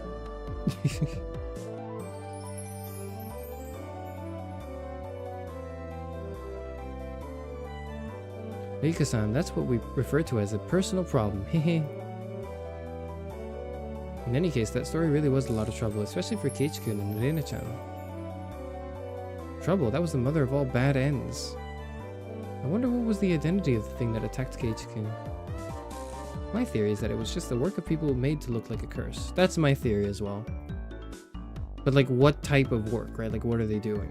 That's the intriguing part, I guess. But at the end, Keiichi made that phone call. Yeah, I also thought that call was strange. At that point, Kei-chan should have been certain that the culprits were people. That really was a strange phone call. It almost sounded like he was being chased by a ghost or something. No, it sounded like they had him at gunpoint, and they were like, say these things or else your family will get it. Just from that phone call, it really makes me think that it was the work of a curse after all. Since we're all here, why don't we all share our theories? Let's start with Sonozaki-san. I absolutely believe it was people. I think it was a man-made incident that was just imitating the strange folklore floating around Hinamizawa. Certainly, every year on the day of the festival for another link on the chain of mysterious deaths to happen certainly is suspicious. That so-called chain of mysterious deaths is definitely somebody trying to reenact the folklore, definitely. I think it was the curse. Looking at the scene where Keiichi-san went berserk in the entryway, and the last scene with the phone call, I just couldn't come to the conclusion that a person was the culprit. When you say it that way, it really wasn't the type of scene that would make you think it was the work of an actual person. Yeah, but even then, I still think it was a person who did it. The last scene, the one with the entryway, I think it might have been a delusional episode brought about by post-traumatic stress disorder. I wouldn't know what's going on anymore, even if she didn't... Excuse me. I wouldn't know what... I wouldn't know what's going on anymore, even if you didn't use such complicated words. That was a more complicated sentence to read than the one before. What the hell? In other words, Keiichi was so scared that he was imagining things. Then, what was the meaning behind that scene? What exactly was that mysterious presence behind Keiichi? A red herring. A red herring. Mii-chan, what do you mean by a red herring? Like old man Tomitake here said, that scene was the result of Kei-chan having a stress-induced delusion from being mentally cornered. To expand on that a bit further, it was a ploy to make the player think it was a curse. That's why it was a red herring. I'd be really disappointed if it turned out to be a curse. Like, that would, to me, seem very, like, I would feel very dissatisfied, and I wouldn't like it if it turned out to actually be a curse. But, like, as I suspected, right? I suspected, judging from the fact that there are multiple chapters of this game, and I didn't know exactly why or how, and I didn't even know if they would take place in the same universe, because I genuinely thought the plot would be resolved in the 10-15 hours I spent on this damn game, right?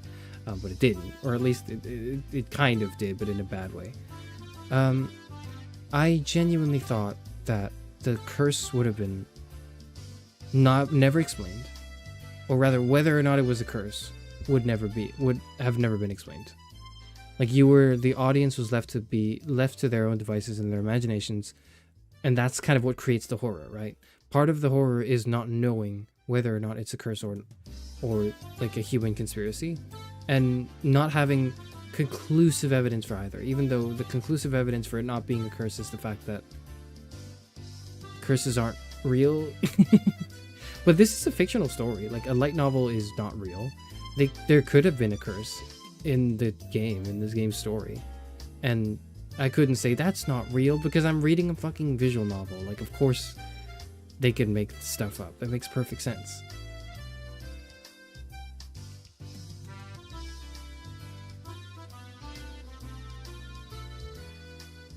You're gonna give yourself the experience I had when I watched Dr. Stone and saw Jen and fell so hard in love that I had to watch like 9 episodes just for him to show up.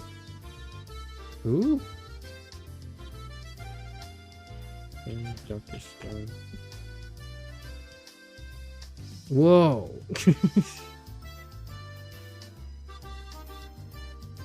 Is it Gen or Jen?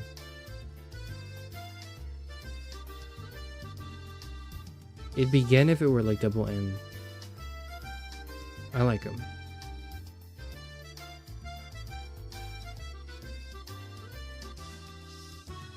Ooh, I like him. Yep. Oh, I like his design. Yeah. Charis, you still don't believe in curses after your experience with the VTuber debut curse? No, that's not true. That's not a curse because I just wasn't prepared, and I was skill issued in my debut. That was what was going on. I'm fully aware of that fact too. Like, it was a skill issue on my part, and I needed to get good streaming. That's all it was. When you say it like that, but well, it just means that there's that possibility. In that case, the theory that Oishi-san proposed during the story that it was a conspiracy by the villagers was correct? What does the man himself have to say about that? Me? It makes you think, eh? Huh? I totally thought that Oishi-san would be behind that people explanation. During the story, I said it was definitely the work of people, but if a person really was to blame, that leaves a lot of loose ends. Like what? Let's hear what Detective Oishi-san's theory is. First of all, if a human is the culprit, then there has to be a motive. In other words, somebody has to gain something from it. So what you mean is if it was the work of people, there would have to be something gained from causing the chain of mysterious deaths? Exactly. I felt that somebody could have benefited from the deaths of people related to the dam development, but the recent victims weren't related to that at all. So here's what I have to say to that, right? Is like, I think that the deaths are connected. Like, part of what will keep this running is the fact that this can't be totally divorced from the idea of the curse. It cannot be completely divorced from the idea of Oyashiro-sama or whatever. Like, this needs to be interlinked with it. And what I suspect is that it ultimately is a human-made, like, conspiracy that adheres heavily to certain folklore bits about the festival and the curses or whatever, because, and like the guardian deity of the village, because that one is that's a way to hide your work, right? That's how you get people to fear you and all. Well, that's reason number 2 is that strikes fear in people. But reason number 1 is like it covers your tracks, right? To leave open the possibility of the doubt in people, even authorities, to think, oh yeah, it was like ultimately the cause of a god or a curse. I think what's happening is, I think the perpetrator or the perpetrators ultimately though believe in the curse, and they manifest the curse in their like kind of own self-fulfilling. It's not a self-fulfilling prophecy, but they manifest the curse by believing in it.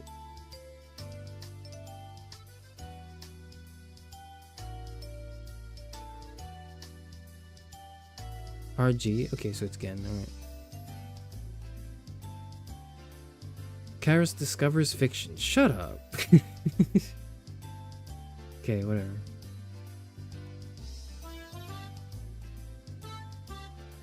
First off, who benefits from killing Keiichikun? I see. Well, he benefits from killing Keiichikun because Keiichi was getting too close to the truth. That explains why the syringe was removed as well. Is because they were getting way too close to the truth.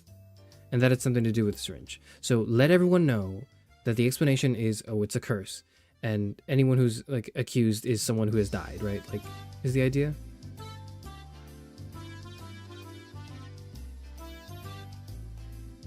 But the actual evidence that could lead to the breakthrough or to lead to the explanation that the syringe is removed. It's removed intentionally from the scene. So it must be the case that is something. There's a drug that does that. They're testing a mystery drug. They're testing a mystery insano drug, and they're trying to hide it behind this guise of a village curse. Killing people to lower the property value of the village. Oh. The housing market crisis. I see. If you say it like that, my case is kind of weak too. I mean, none of your money was stolen. There's no way it was human culprits. No, it could have been human culprits that just didn't care for the money. That's not everything there is to it, right? Like Mi-chan just said, there might have been some sort of reason for them to reenact the folklore. Exactly. This wasn't a murder where you considered the typical motives. It makes you think that this was most likely some sort of ritualistic murder to reenact the blood-stained history of the village. Something like that, I think, yeah. So I'll ask the question of the hour. Who gains from this reenactment? It's not about simple benefit. It's a more psychological reason. I think that maybe this was an act of revenge. Something native to the region. Fate wasn't able to be fooled this time around. I see. A member of some repressed family looking to air out an old grudge of their ancestors. Something like that? I don't like that. Then what is it? It couldn't be that you're leaning towards the curse explanation, Oishi-san. That's right, that's right. The man playing the detective said so. It's decided it was a curse. If, like how Maibara-san said during the story, it was the case that Oyashiro-sama possessed Reina-san and Sonosaki-san and committed those acts, that would fit the evidence the most. As much as I hate to say it. Actually, I'm of the same opinion as Oishi-san. You're both wrong then. You're both fucking wrong. It's not a curse because the syringe disappeared mysteriously. If it were just a curse, then why would that happen? I can't come up with any other explanation for the normally kind Reina and Mi-chan to suddenly start acting strange like that. They were never kind. They were always pretending to be kind, okay? There has never been oh, normally they're like that. No, they are not normal. About that, it may sound strange coming from the person herself, but I think that Aimion did it. I don't get what Mi is saying. I'd like an explanation. Oh, sorry. In other words, I think this may end up being a really cruel story. Oh, wait, Mi-chan. You don't mean... If you follow the trail of evidence to the very end, that's how it would seem. I also have my suspicions. In other words, Reina-san and Sonosaki-san both actually had those personalities to begin with and were merely deceiving Maibara-san. That's what I'm saying. That's what I'm saying. Am I right? I don't like that at all. Wait, shut up. This is all the curse's fault. Reina-san and Mion-san and everybody else are all kind, nice people. I think that too. I think that Reina and Mion-san are really good people at heart. I think that during the story they definitely were possessed by something. So Reina also thinks it was a curse. Then let me ask everybody who thinks it was a curse. There has to be a reason for a curse, right? I don't think there would be something indiscriminately cursing everything. Can somebody explain that? A curse is a curse. Human logic won't get us anywhere. Sato-chan, a personified deity is in the end nothing more than the creation of people. That's why the method of thinking is also understandable to humans. Just take a look at the Greek pantheon. They cry, get angry, get jealous. Basically, they're just like humans. So what you're saying is that Oyashiro-sama is cursing people with some benefit in mind. It's an odd way of putting it, but basically, yes. That's why they say, far from Jupiter, far from his thunder.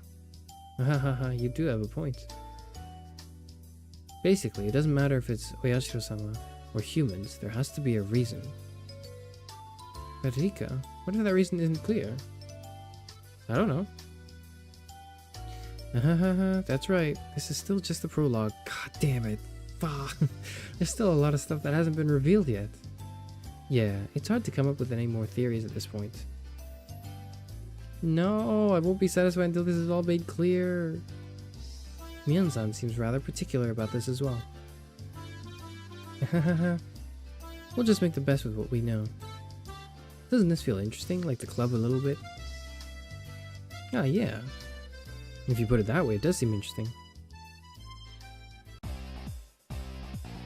Well then, let's summarize. Let's see, I think it was a curse. Tomitake-kun thinks it was people. Yep, I'll go with it being people. I also agree with people explanation. That's not to say I hate such fantastic things like curses, but in this particular case, the connection to a curse is a little weak. 2 for the people explanation then. Reina-san was on the curse side of things, right? Yep, Satoko-chan and I believe it was curse. Right? Yeah, I think it was a curse. People who say that Reina-san and Mion-san were evil to begin with are more befitting of a curse. Well, I don't want to believe that my own personality was that twisted, but I have to be cool when I'm in club mode. If I base my choice on just emotion, I'll regret it, you know? Well now, it doesn't really matter which side you pick, does it? Well, Rika-chan hasn't said anything yet. What do you think? I don't think that Oyashiro-sama is a bad god. That's an interesting opinion. I don't want to worship some bad god that just curses people. I'd like a generous god more than one that curses. That's right, Rika-chan is a shrine maiden. Yep, good opinion. Then what? If Rika-chan doesn't believe that it was Oyashiro-sama, then do you think the perpetrators were human after all? We'll just go with that. Well now, that means the votes are split right down the middle. So half of us think it was a curse and half of us think it was people? Reina-chan, just for reference, what did the test players who played the beta version think? Yeah, there were a lot more players who believed in the people explanation. See, right there. Our veteran comrades are cool, collected, and very observant. Well, what can I say? I try. But with the beta version only finished partway through the story. That's right. Even the people who played the beta might change their mind if they go through the whole very end. What should we do then? This means that the opinions are still split. It's no fun if we don't settle this. We need there to be an odd number of judges, in other words. We need one more opinion. Perfect timing then. Why don't we ask Keiichi-kun himself? Let's call him. The opinion of the victim himself is very valuable. Since that's decided, it's time for the phone.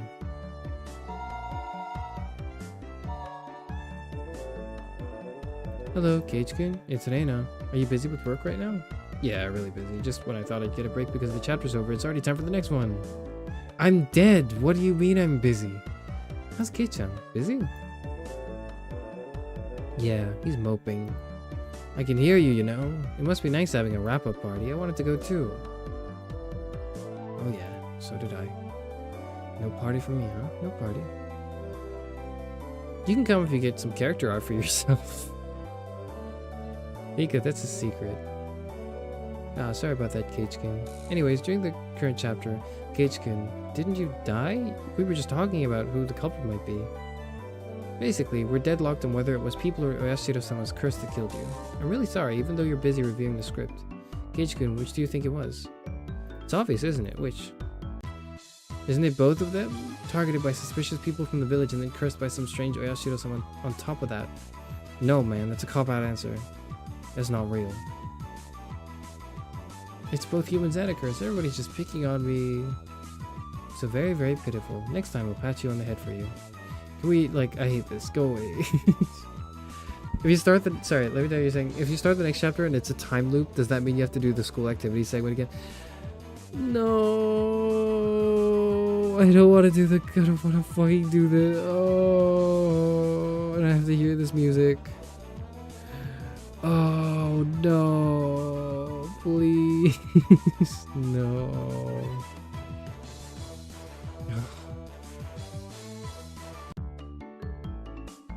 In the end, the opinion's still split, huh? I'll think this over again. We might have missed something. Well then, please look forward to the next release. Higurashi When They Cry, Watanagashi. Higurashi When They Cry. You can look up royalty-free music on YouTube instead. I guess I could do that, I guess. I don't know.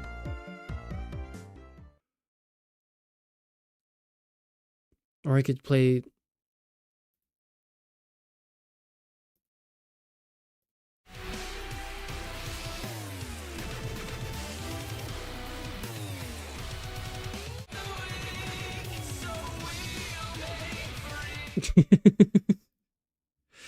Anyways, all cast review session.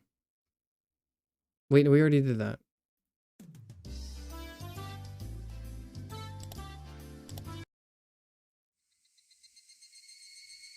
Higurashi When They Cry.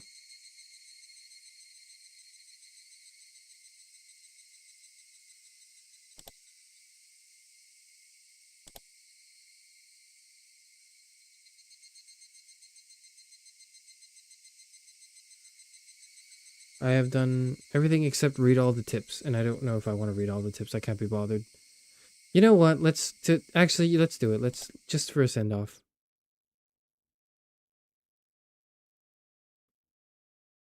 What about the sound effects when you get to the horror segments? I don't want to hear the sound effects when I get to the horror segments. Frankly. Frankly, I don't want to hear it. What kind of name is Reina? Was that playing the whole time? No, that was not playing the whole time, no. Reina's not here. Do you know where she is, Keiichi? Huh? She was just there, actually. Hey, Mion. Where did Reina go? Reina? Didn't she go to the bathroom? She did say that she's been having bowel troubles lately. Like dismembering them? Like, what do you mean? I hadn't heard anything about that. Satoko, do you know where Reina went? Reina, you say? I just passed her in the hallway. Reina has class duties today, so she's off to water the flower bed. Ah, it was Reina's turn for class duty. That's very much appreciated. Reina, Reina, Reina. Upon hearing it repeated, a thought came to mind. It's rude to say this about someone's name, but it was a weird name. It was like some foreigner's name. What kind of name is Reina, I wonder? What kind of kanji does her name use? Reina is her nickname. She has a proper name as well. What, really? I was sure that Reina Ryugu was her full name.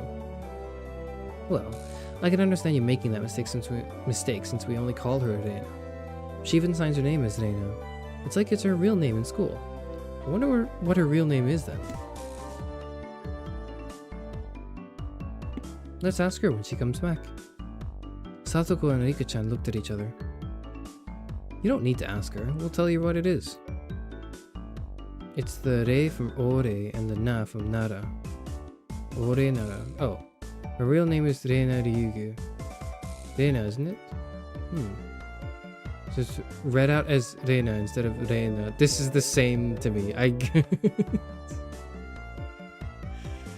This is the same. I'm sorry. There's like, I know this is probably something that's lost in translation, but That's a pretty interesting reading. No, not really. Reina is the correct way. Reina had told us that she wanted us to call her Reina, so we call her Reina. Kei-chan, Reina is Reina, you know? Only strangers call her Reina. What the... You get where this is going? I understood what Mion was saying. Didn't matter what her real name was, only what names we used between us. Reina Ryugu's Reina. She's nobody other than that. So I was thinking, if I had a nickname, would you call me by that? If it's good, so what do you want it to be called? Con Man. Okay. Reina then came back into the classroom. One of the juniors near the door told Reina people were looking for her. What's this now? Who's looking for me, I wonder? Seeing that, both Mion and I sneered. Bailiff. Ryugu doth show herself. Conman, you're quite sinister. Wah wah wah. What is this? Keiichi-kun and Michan are evil bailiffs. A conman? Damn you, Renanosuke Ryugu. Today doth be when thou meetest thy maker. Have at thee. Wah, Suki-chan, Kaku-chan, show them what for. Aye, aye, sir. I expect my fee to be paid to my Swiss bank account. Since it's come to this, we have no choice. We'll just have a grand battle with 5 people. Reina's fierce punches exploded in the proper timing to take out the seal. The evil that was Mion and myself was vanquished in the end. I do hope that Reina does go on a journey to make the world a better place. How about heading to Nagatacho? My destination is decided by where the cute stuff gathers. The toll of the bells signaled that break time was over. Come on, Keiichi-kun, Michan. The teacher's coming. I took Reina's hand and stood up. It was just as the teacher had entered the classroom. Just one more hour. Man, oh man. Gotta buckle down for one more.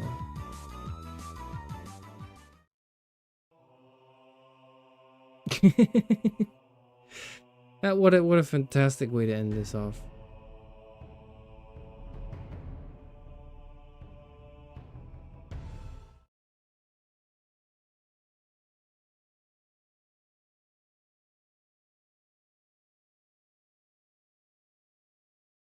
Higurashi day 1, 2, 3, 4, 5, 9, 9, 2, 10, 11, 12, 13, 14, 14, 2, 15, 15, 2, 15, 3. That's how they sorted out. Interesting.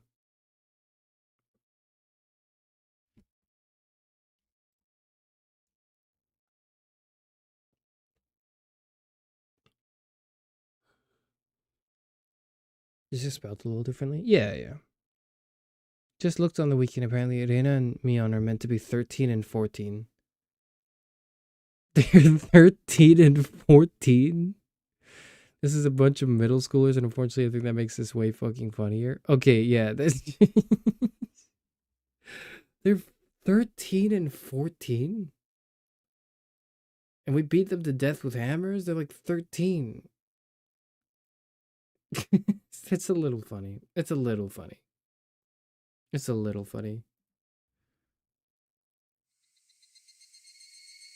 Higurashi when they cry.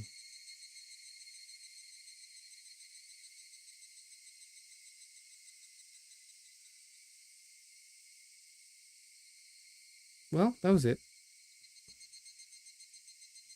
That's the thing. I you know what? Like I have to be honest right now in my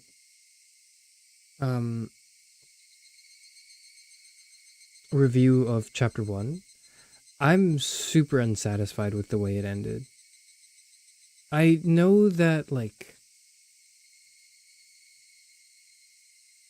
I knew on some level that they wouldn't be able to resolve everything, but I thought at least we'd get like a small victory, right? But there was no small victory with Keiichi-kun. Like, he actually lost completely. He lost everything. He didn't get the ending he wanted. He didn't get to tell anyone anything. I mean, like, the only people that he accused, those two, Reina and Mion, are dead now. They have been beaten the fuck up.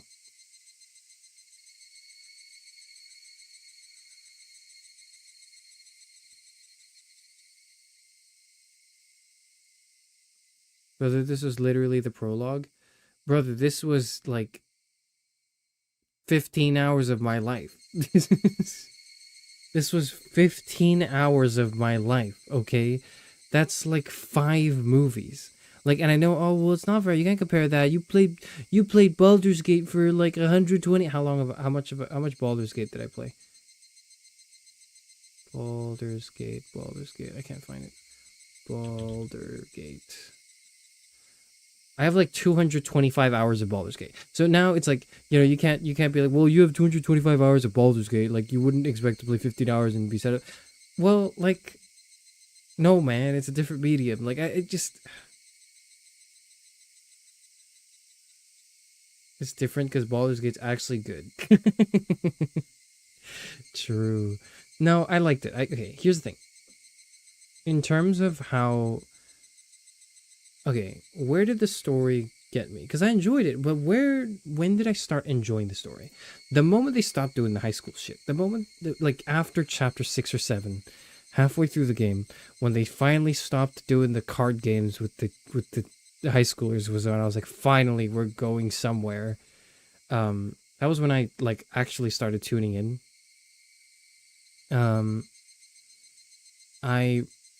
My favorite part probably was also probably the part I found scariest, and it was actually the bit I ended on last stream. It was the Reina coming to visit, and then us Keiichi not letting her in, and then the whole exchange and her confessing that, like, I know everything about you because I stalk you, and I went to the market with you and I saw everything that transpired, and then you picked up this specific type of cup noodle and your parents aren't home and I know everything, and like, why don't you just let me in and I'll just let me feed you some rice? Like, what the hell? What is going on? What?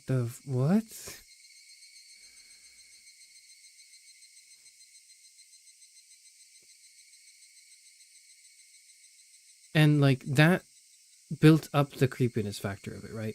That made it, that was scary already. But what really sold the end of that chapter was when she stood outside in the rain, staring into the window, like muttering the I'm sorry thing.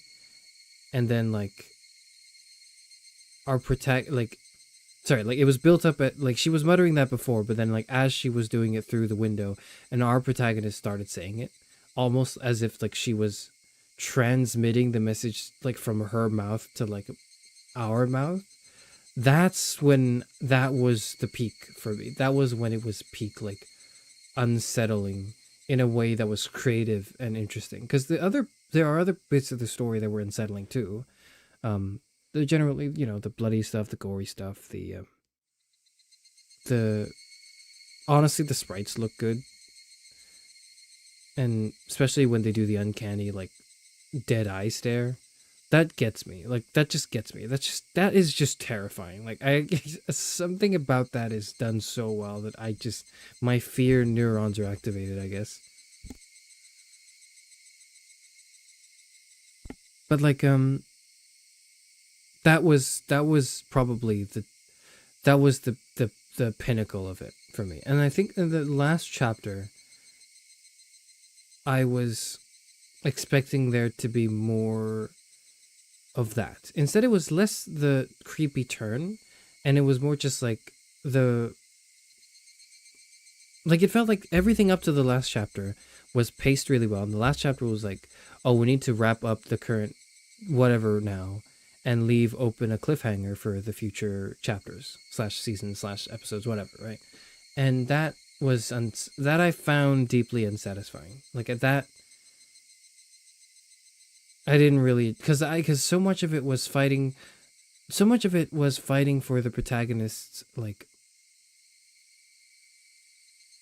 ability to uncover the truth. I would have preferred if the protagonist, I don't know what I would have preferred, actually.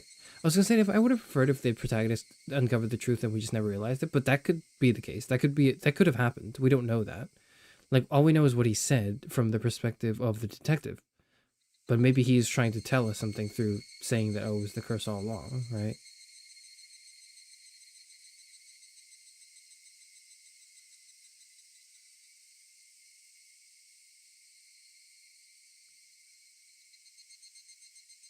Did you enjoy the horror segments with Reina more than Mion because of the Colonel Sanders segment, or was it something else? The Colonel Sanders segment. I don't really recall much about that. Really, other than the fact that we fished it up, I guess. It didn't really... No, I enjoyed the Reina sections because she's, like, just a creepier person. Mion was less Mion is not creepy. Mion is just, like, a murderer. Like, she's just a cultist murderer. Or not just. Let me rephrase. Mion is a criminal. Reina is a fucking psychopath. Like, that's the difference. So, like, a criminal is someone I can understand. Like, she acted within reason, it seemed. And everything she did felt meditated and planned. Reina-chan felt like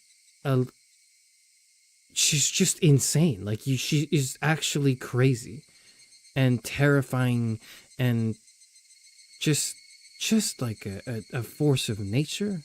I don't know.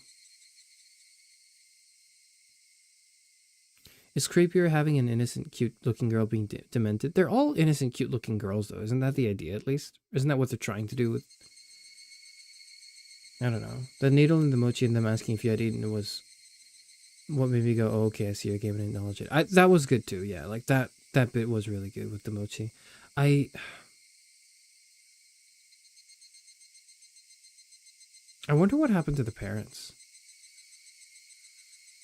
I wonder what happens to the story. How the hell does Keiichi Maebara like return in the sequel? He's dead, and we have been told his life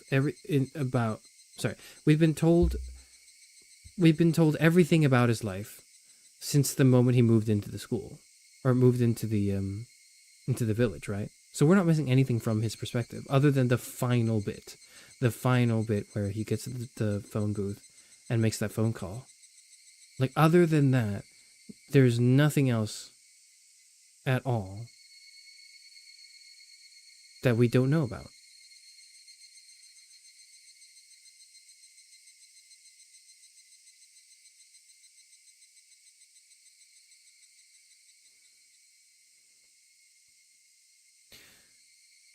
Are you continuing Higurashi in November, or will it return next October? I'm not sure.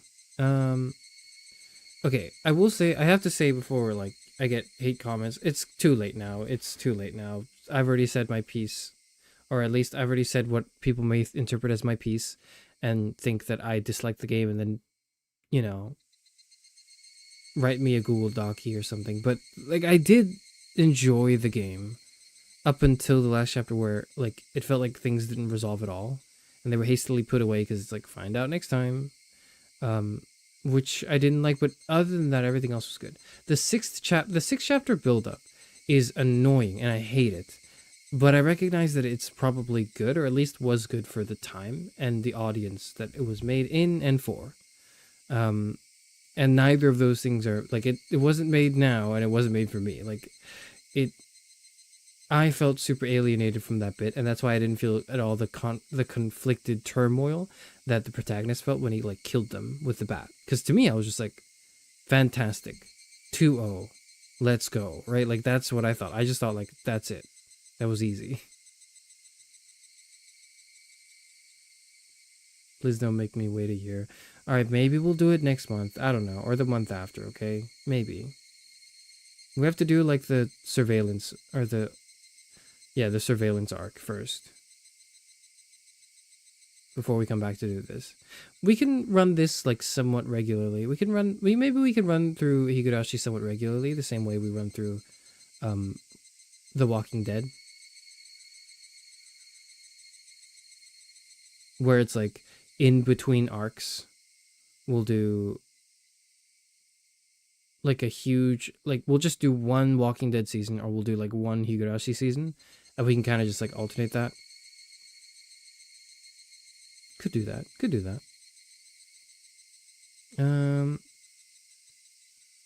This is the type of game I want to binge. I now realize, like, this is not the type of game I want to play, like, every week. I want to binge this all, like, every day.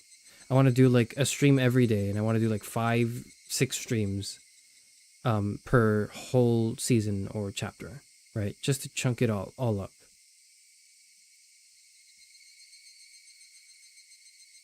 You should save it next year because the next chapters will have more. Just play The Walking Dead in November.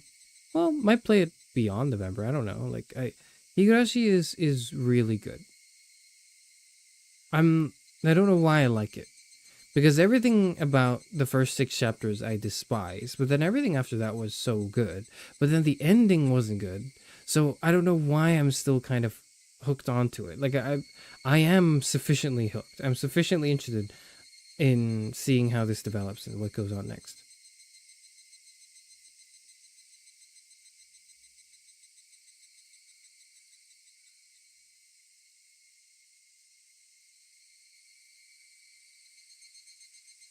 Every 3 months, you should play 20 hours straight of Higurashi. You liked the suspense and horror elements, despite what you said. No, I did not like the suspense and the horror. I liked... Here's what I liked. I liked the mystery. I liked the mystery and the thrilling detective saga. That's what I liked. I liked the uncovering the mystery bit. I did not like the uncanny, weird girl standing at my door bit. Like, that was not good. I did not want that at all. Okay, here's maybe how I would express this view. If I could, and it didn't ruin the experience, which I imagine it would, but if it didn't, I would be happy just looking up the lore for the game. I would be happy just looking up the whole lore for Higurashi when they cry and just start reading a summary for like every chapter. How many chapters are there? I don't know how many chapters there are, but like... Let me go on the store page.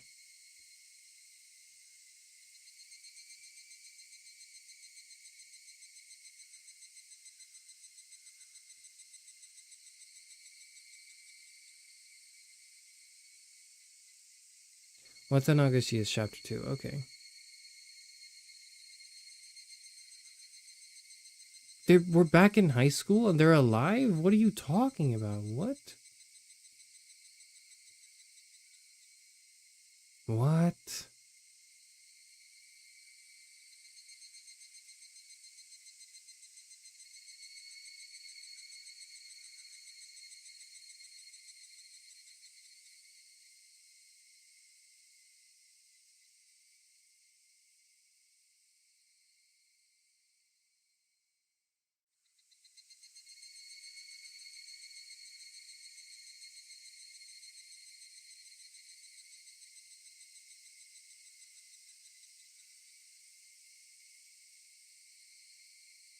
Much like Onikakushi, don't expect all the answers to your questions here without spoiling it. This is an alternative take on the same general events as Onikakushi. Sorry, I was reading like a review and I just zoned out and I forgot I was streaming.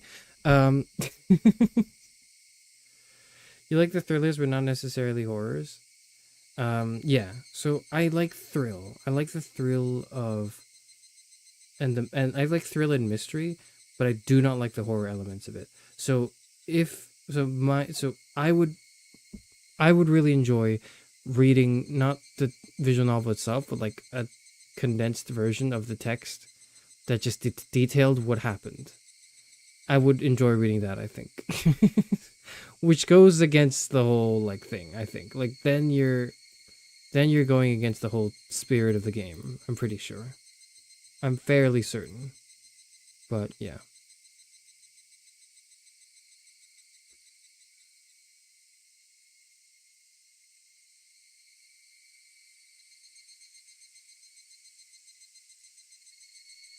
There's a whole Higurashi When They Cry bundle.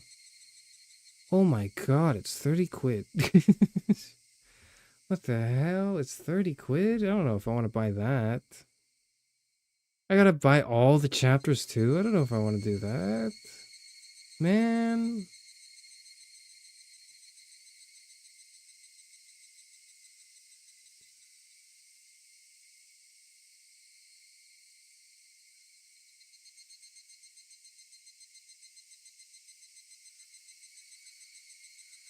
Would you like 10 more? No, don't fund it on Ko-Fi, please. Don't fund it on Ko-Fi, please. I'll make the decision, and when I do it, it'll either happen or it won't. But thank you for offering. But no, I'll be fine. You are the VN equivalent of the people who read AI summaries of books and consider themselves having read them. No, I'm not. It's different because I don't consider myself having read it. Okay, I'm not gonna read the summary and think, oh yeah, now I've read all of out of Higurashi when they cry, chapter 1 Onikakushi. Like, that's not what I'm saying. I'm not thinking that. I'm not thinking, oh, I've already done the work. I'm thinking I don't want to because it's too scary. So I just want to know what the lore is. That is all I want. Okay, it's the same reason why I will watch.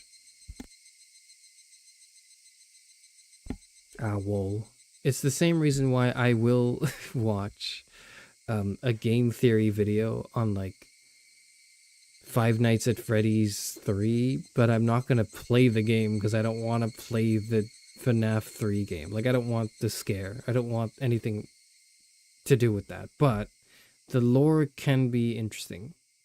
Maybe, depending on the way it's presented to me. Okay, I just want to, you know what I want? I want to see the game theory. I want to see Matt Pat explain Higurashi when they cry to me. That's what I want to see. I want to see him pronounce all the names. I want him to talk about I want him to say Hinamizawa. I want him to say that. You know what? I want to hear it from him. The writing's really, sorry, let me tell you something. The writing is really compelling for the MC because when you see the scary anime out of your door, you don't let them in.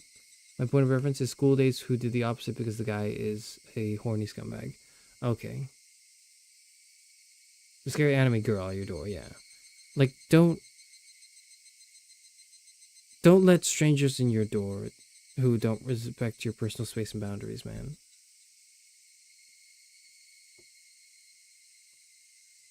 Imagine you missing out on the next. I have body dysmorphia at one of these games. You read that properly.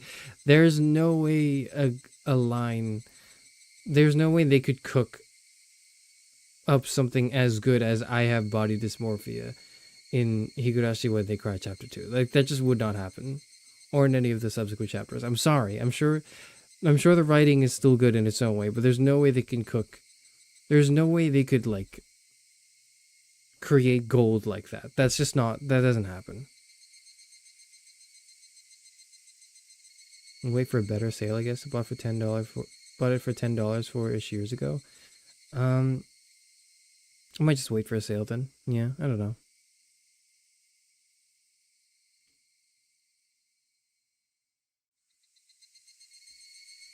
Anyways, final thoughts on Higurashi are, I really hated the first 6 hours. I really liked everything after that, except for the scary bits, which I didn't like in particular, but I didn't dislike. And then the last chapter was oddly not as satisfying as I thought it would be. It wasn't as scary, and it wasn't as satisfying as I thought it would be. And I didn't care for it being scarier, but I did care for it being more satisfying, and it wasn't quite that.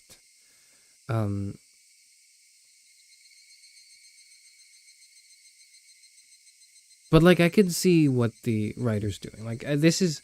If people are saying... Like, I can see why people say this is a good game. And I'm inclined to agree that this was written well.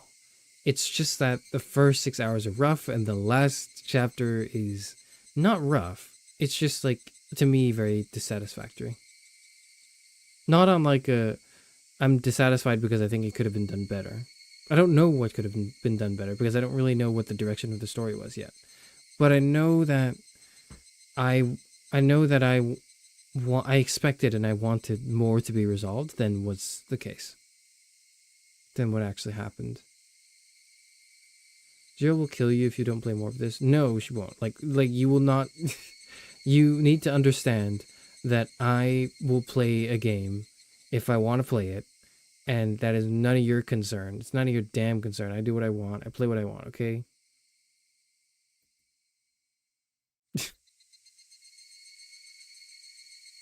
And frankly, I will kill Zero for recommending this because not because it's scary, but because it's so unsatisfying the way this ends.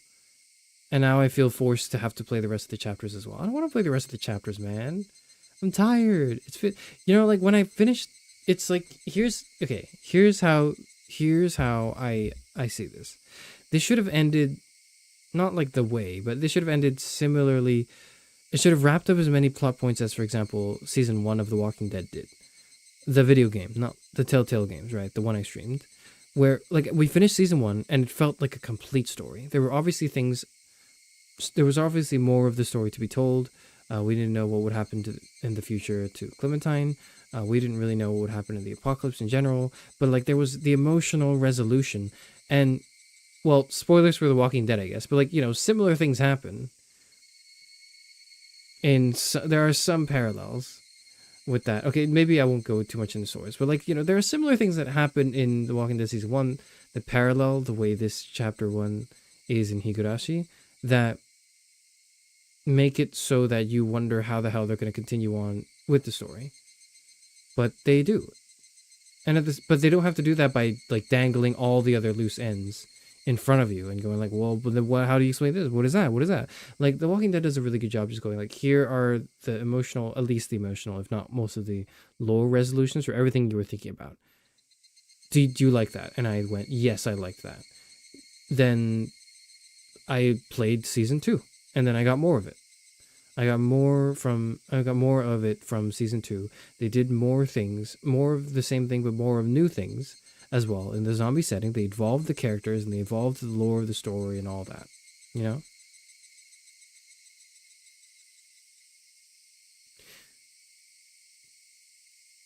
Will you read Umineko now next October because it's like Higurashi without the school activity segment? Okay, if it's like Higurashi without the school activities, then maybe. Maybe. I'll consider it next October. That's for next October, though. It's not going to be for a while, so keep it in the back pocket, I suppose.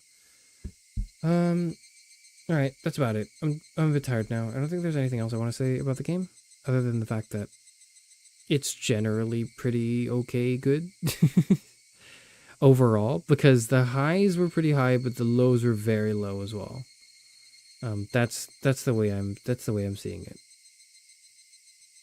I will say that on a personal level, I don't care for any of the characters at all. Like, I don't at all care for any one of the 4 or 5 characters, 6 maybe. None of those characters matter to me. I don't care for them. The fact that Mion and Reina are dead don't matter to me at the slightest. I'm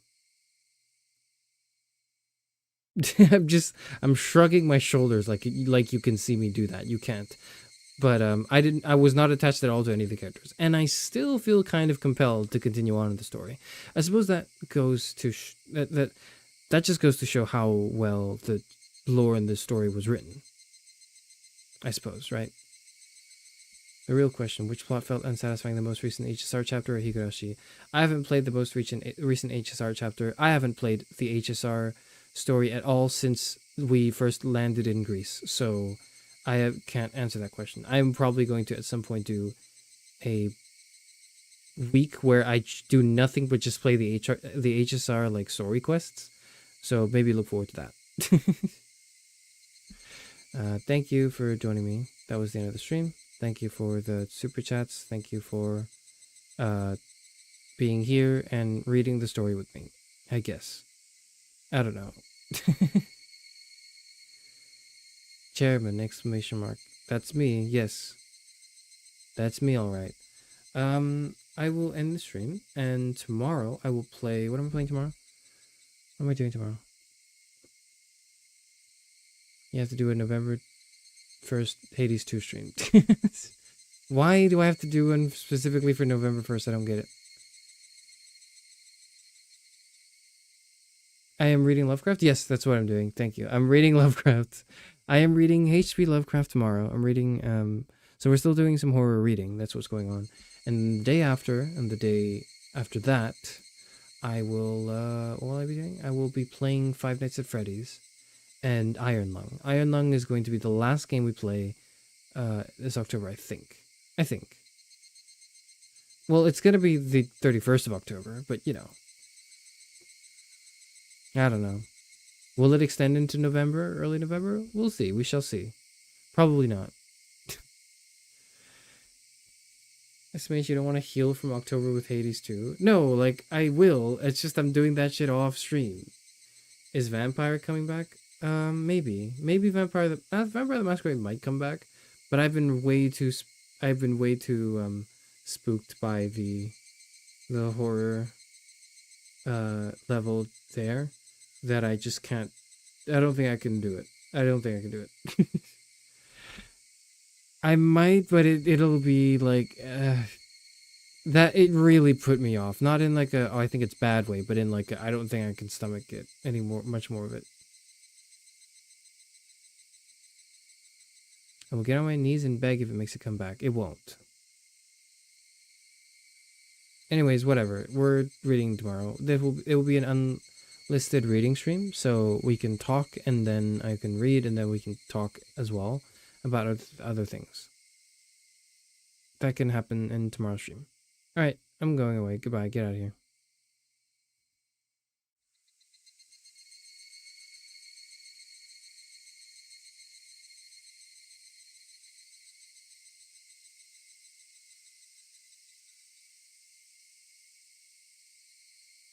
Have a good night _ cheer heart.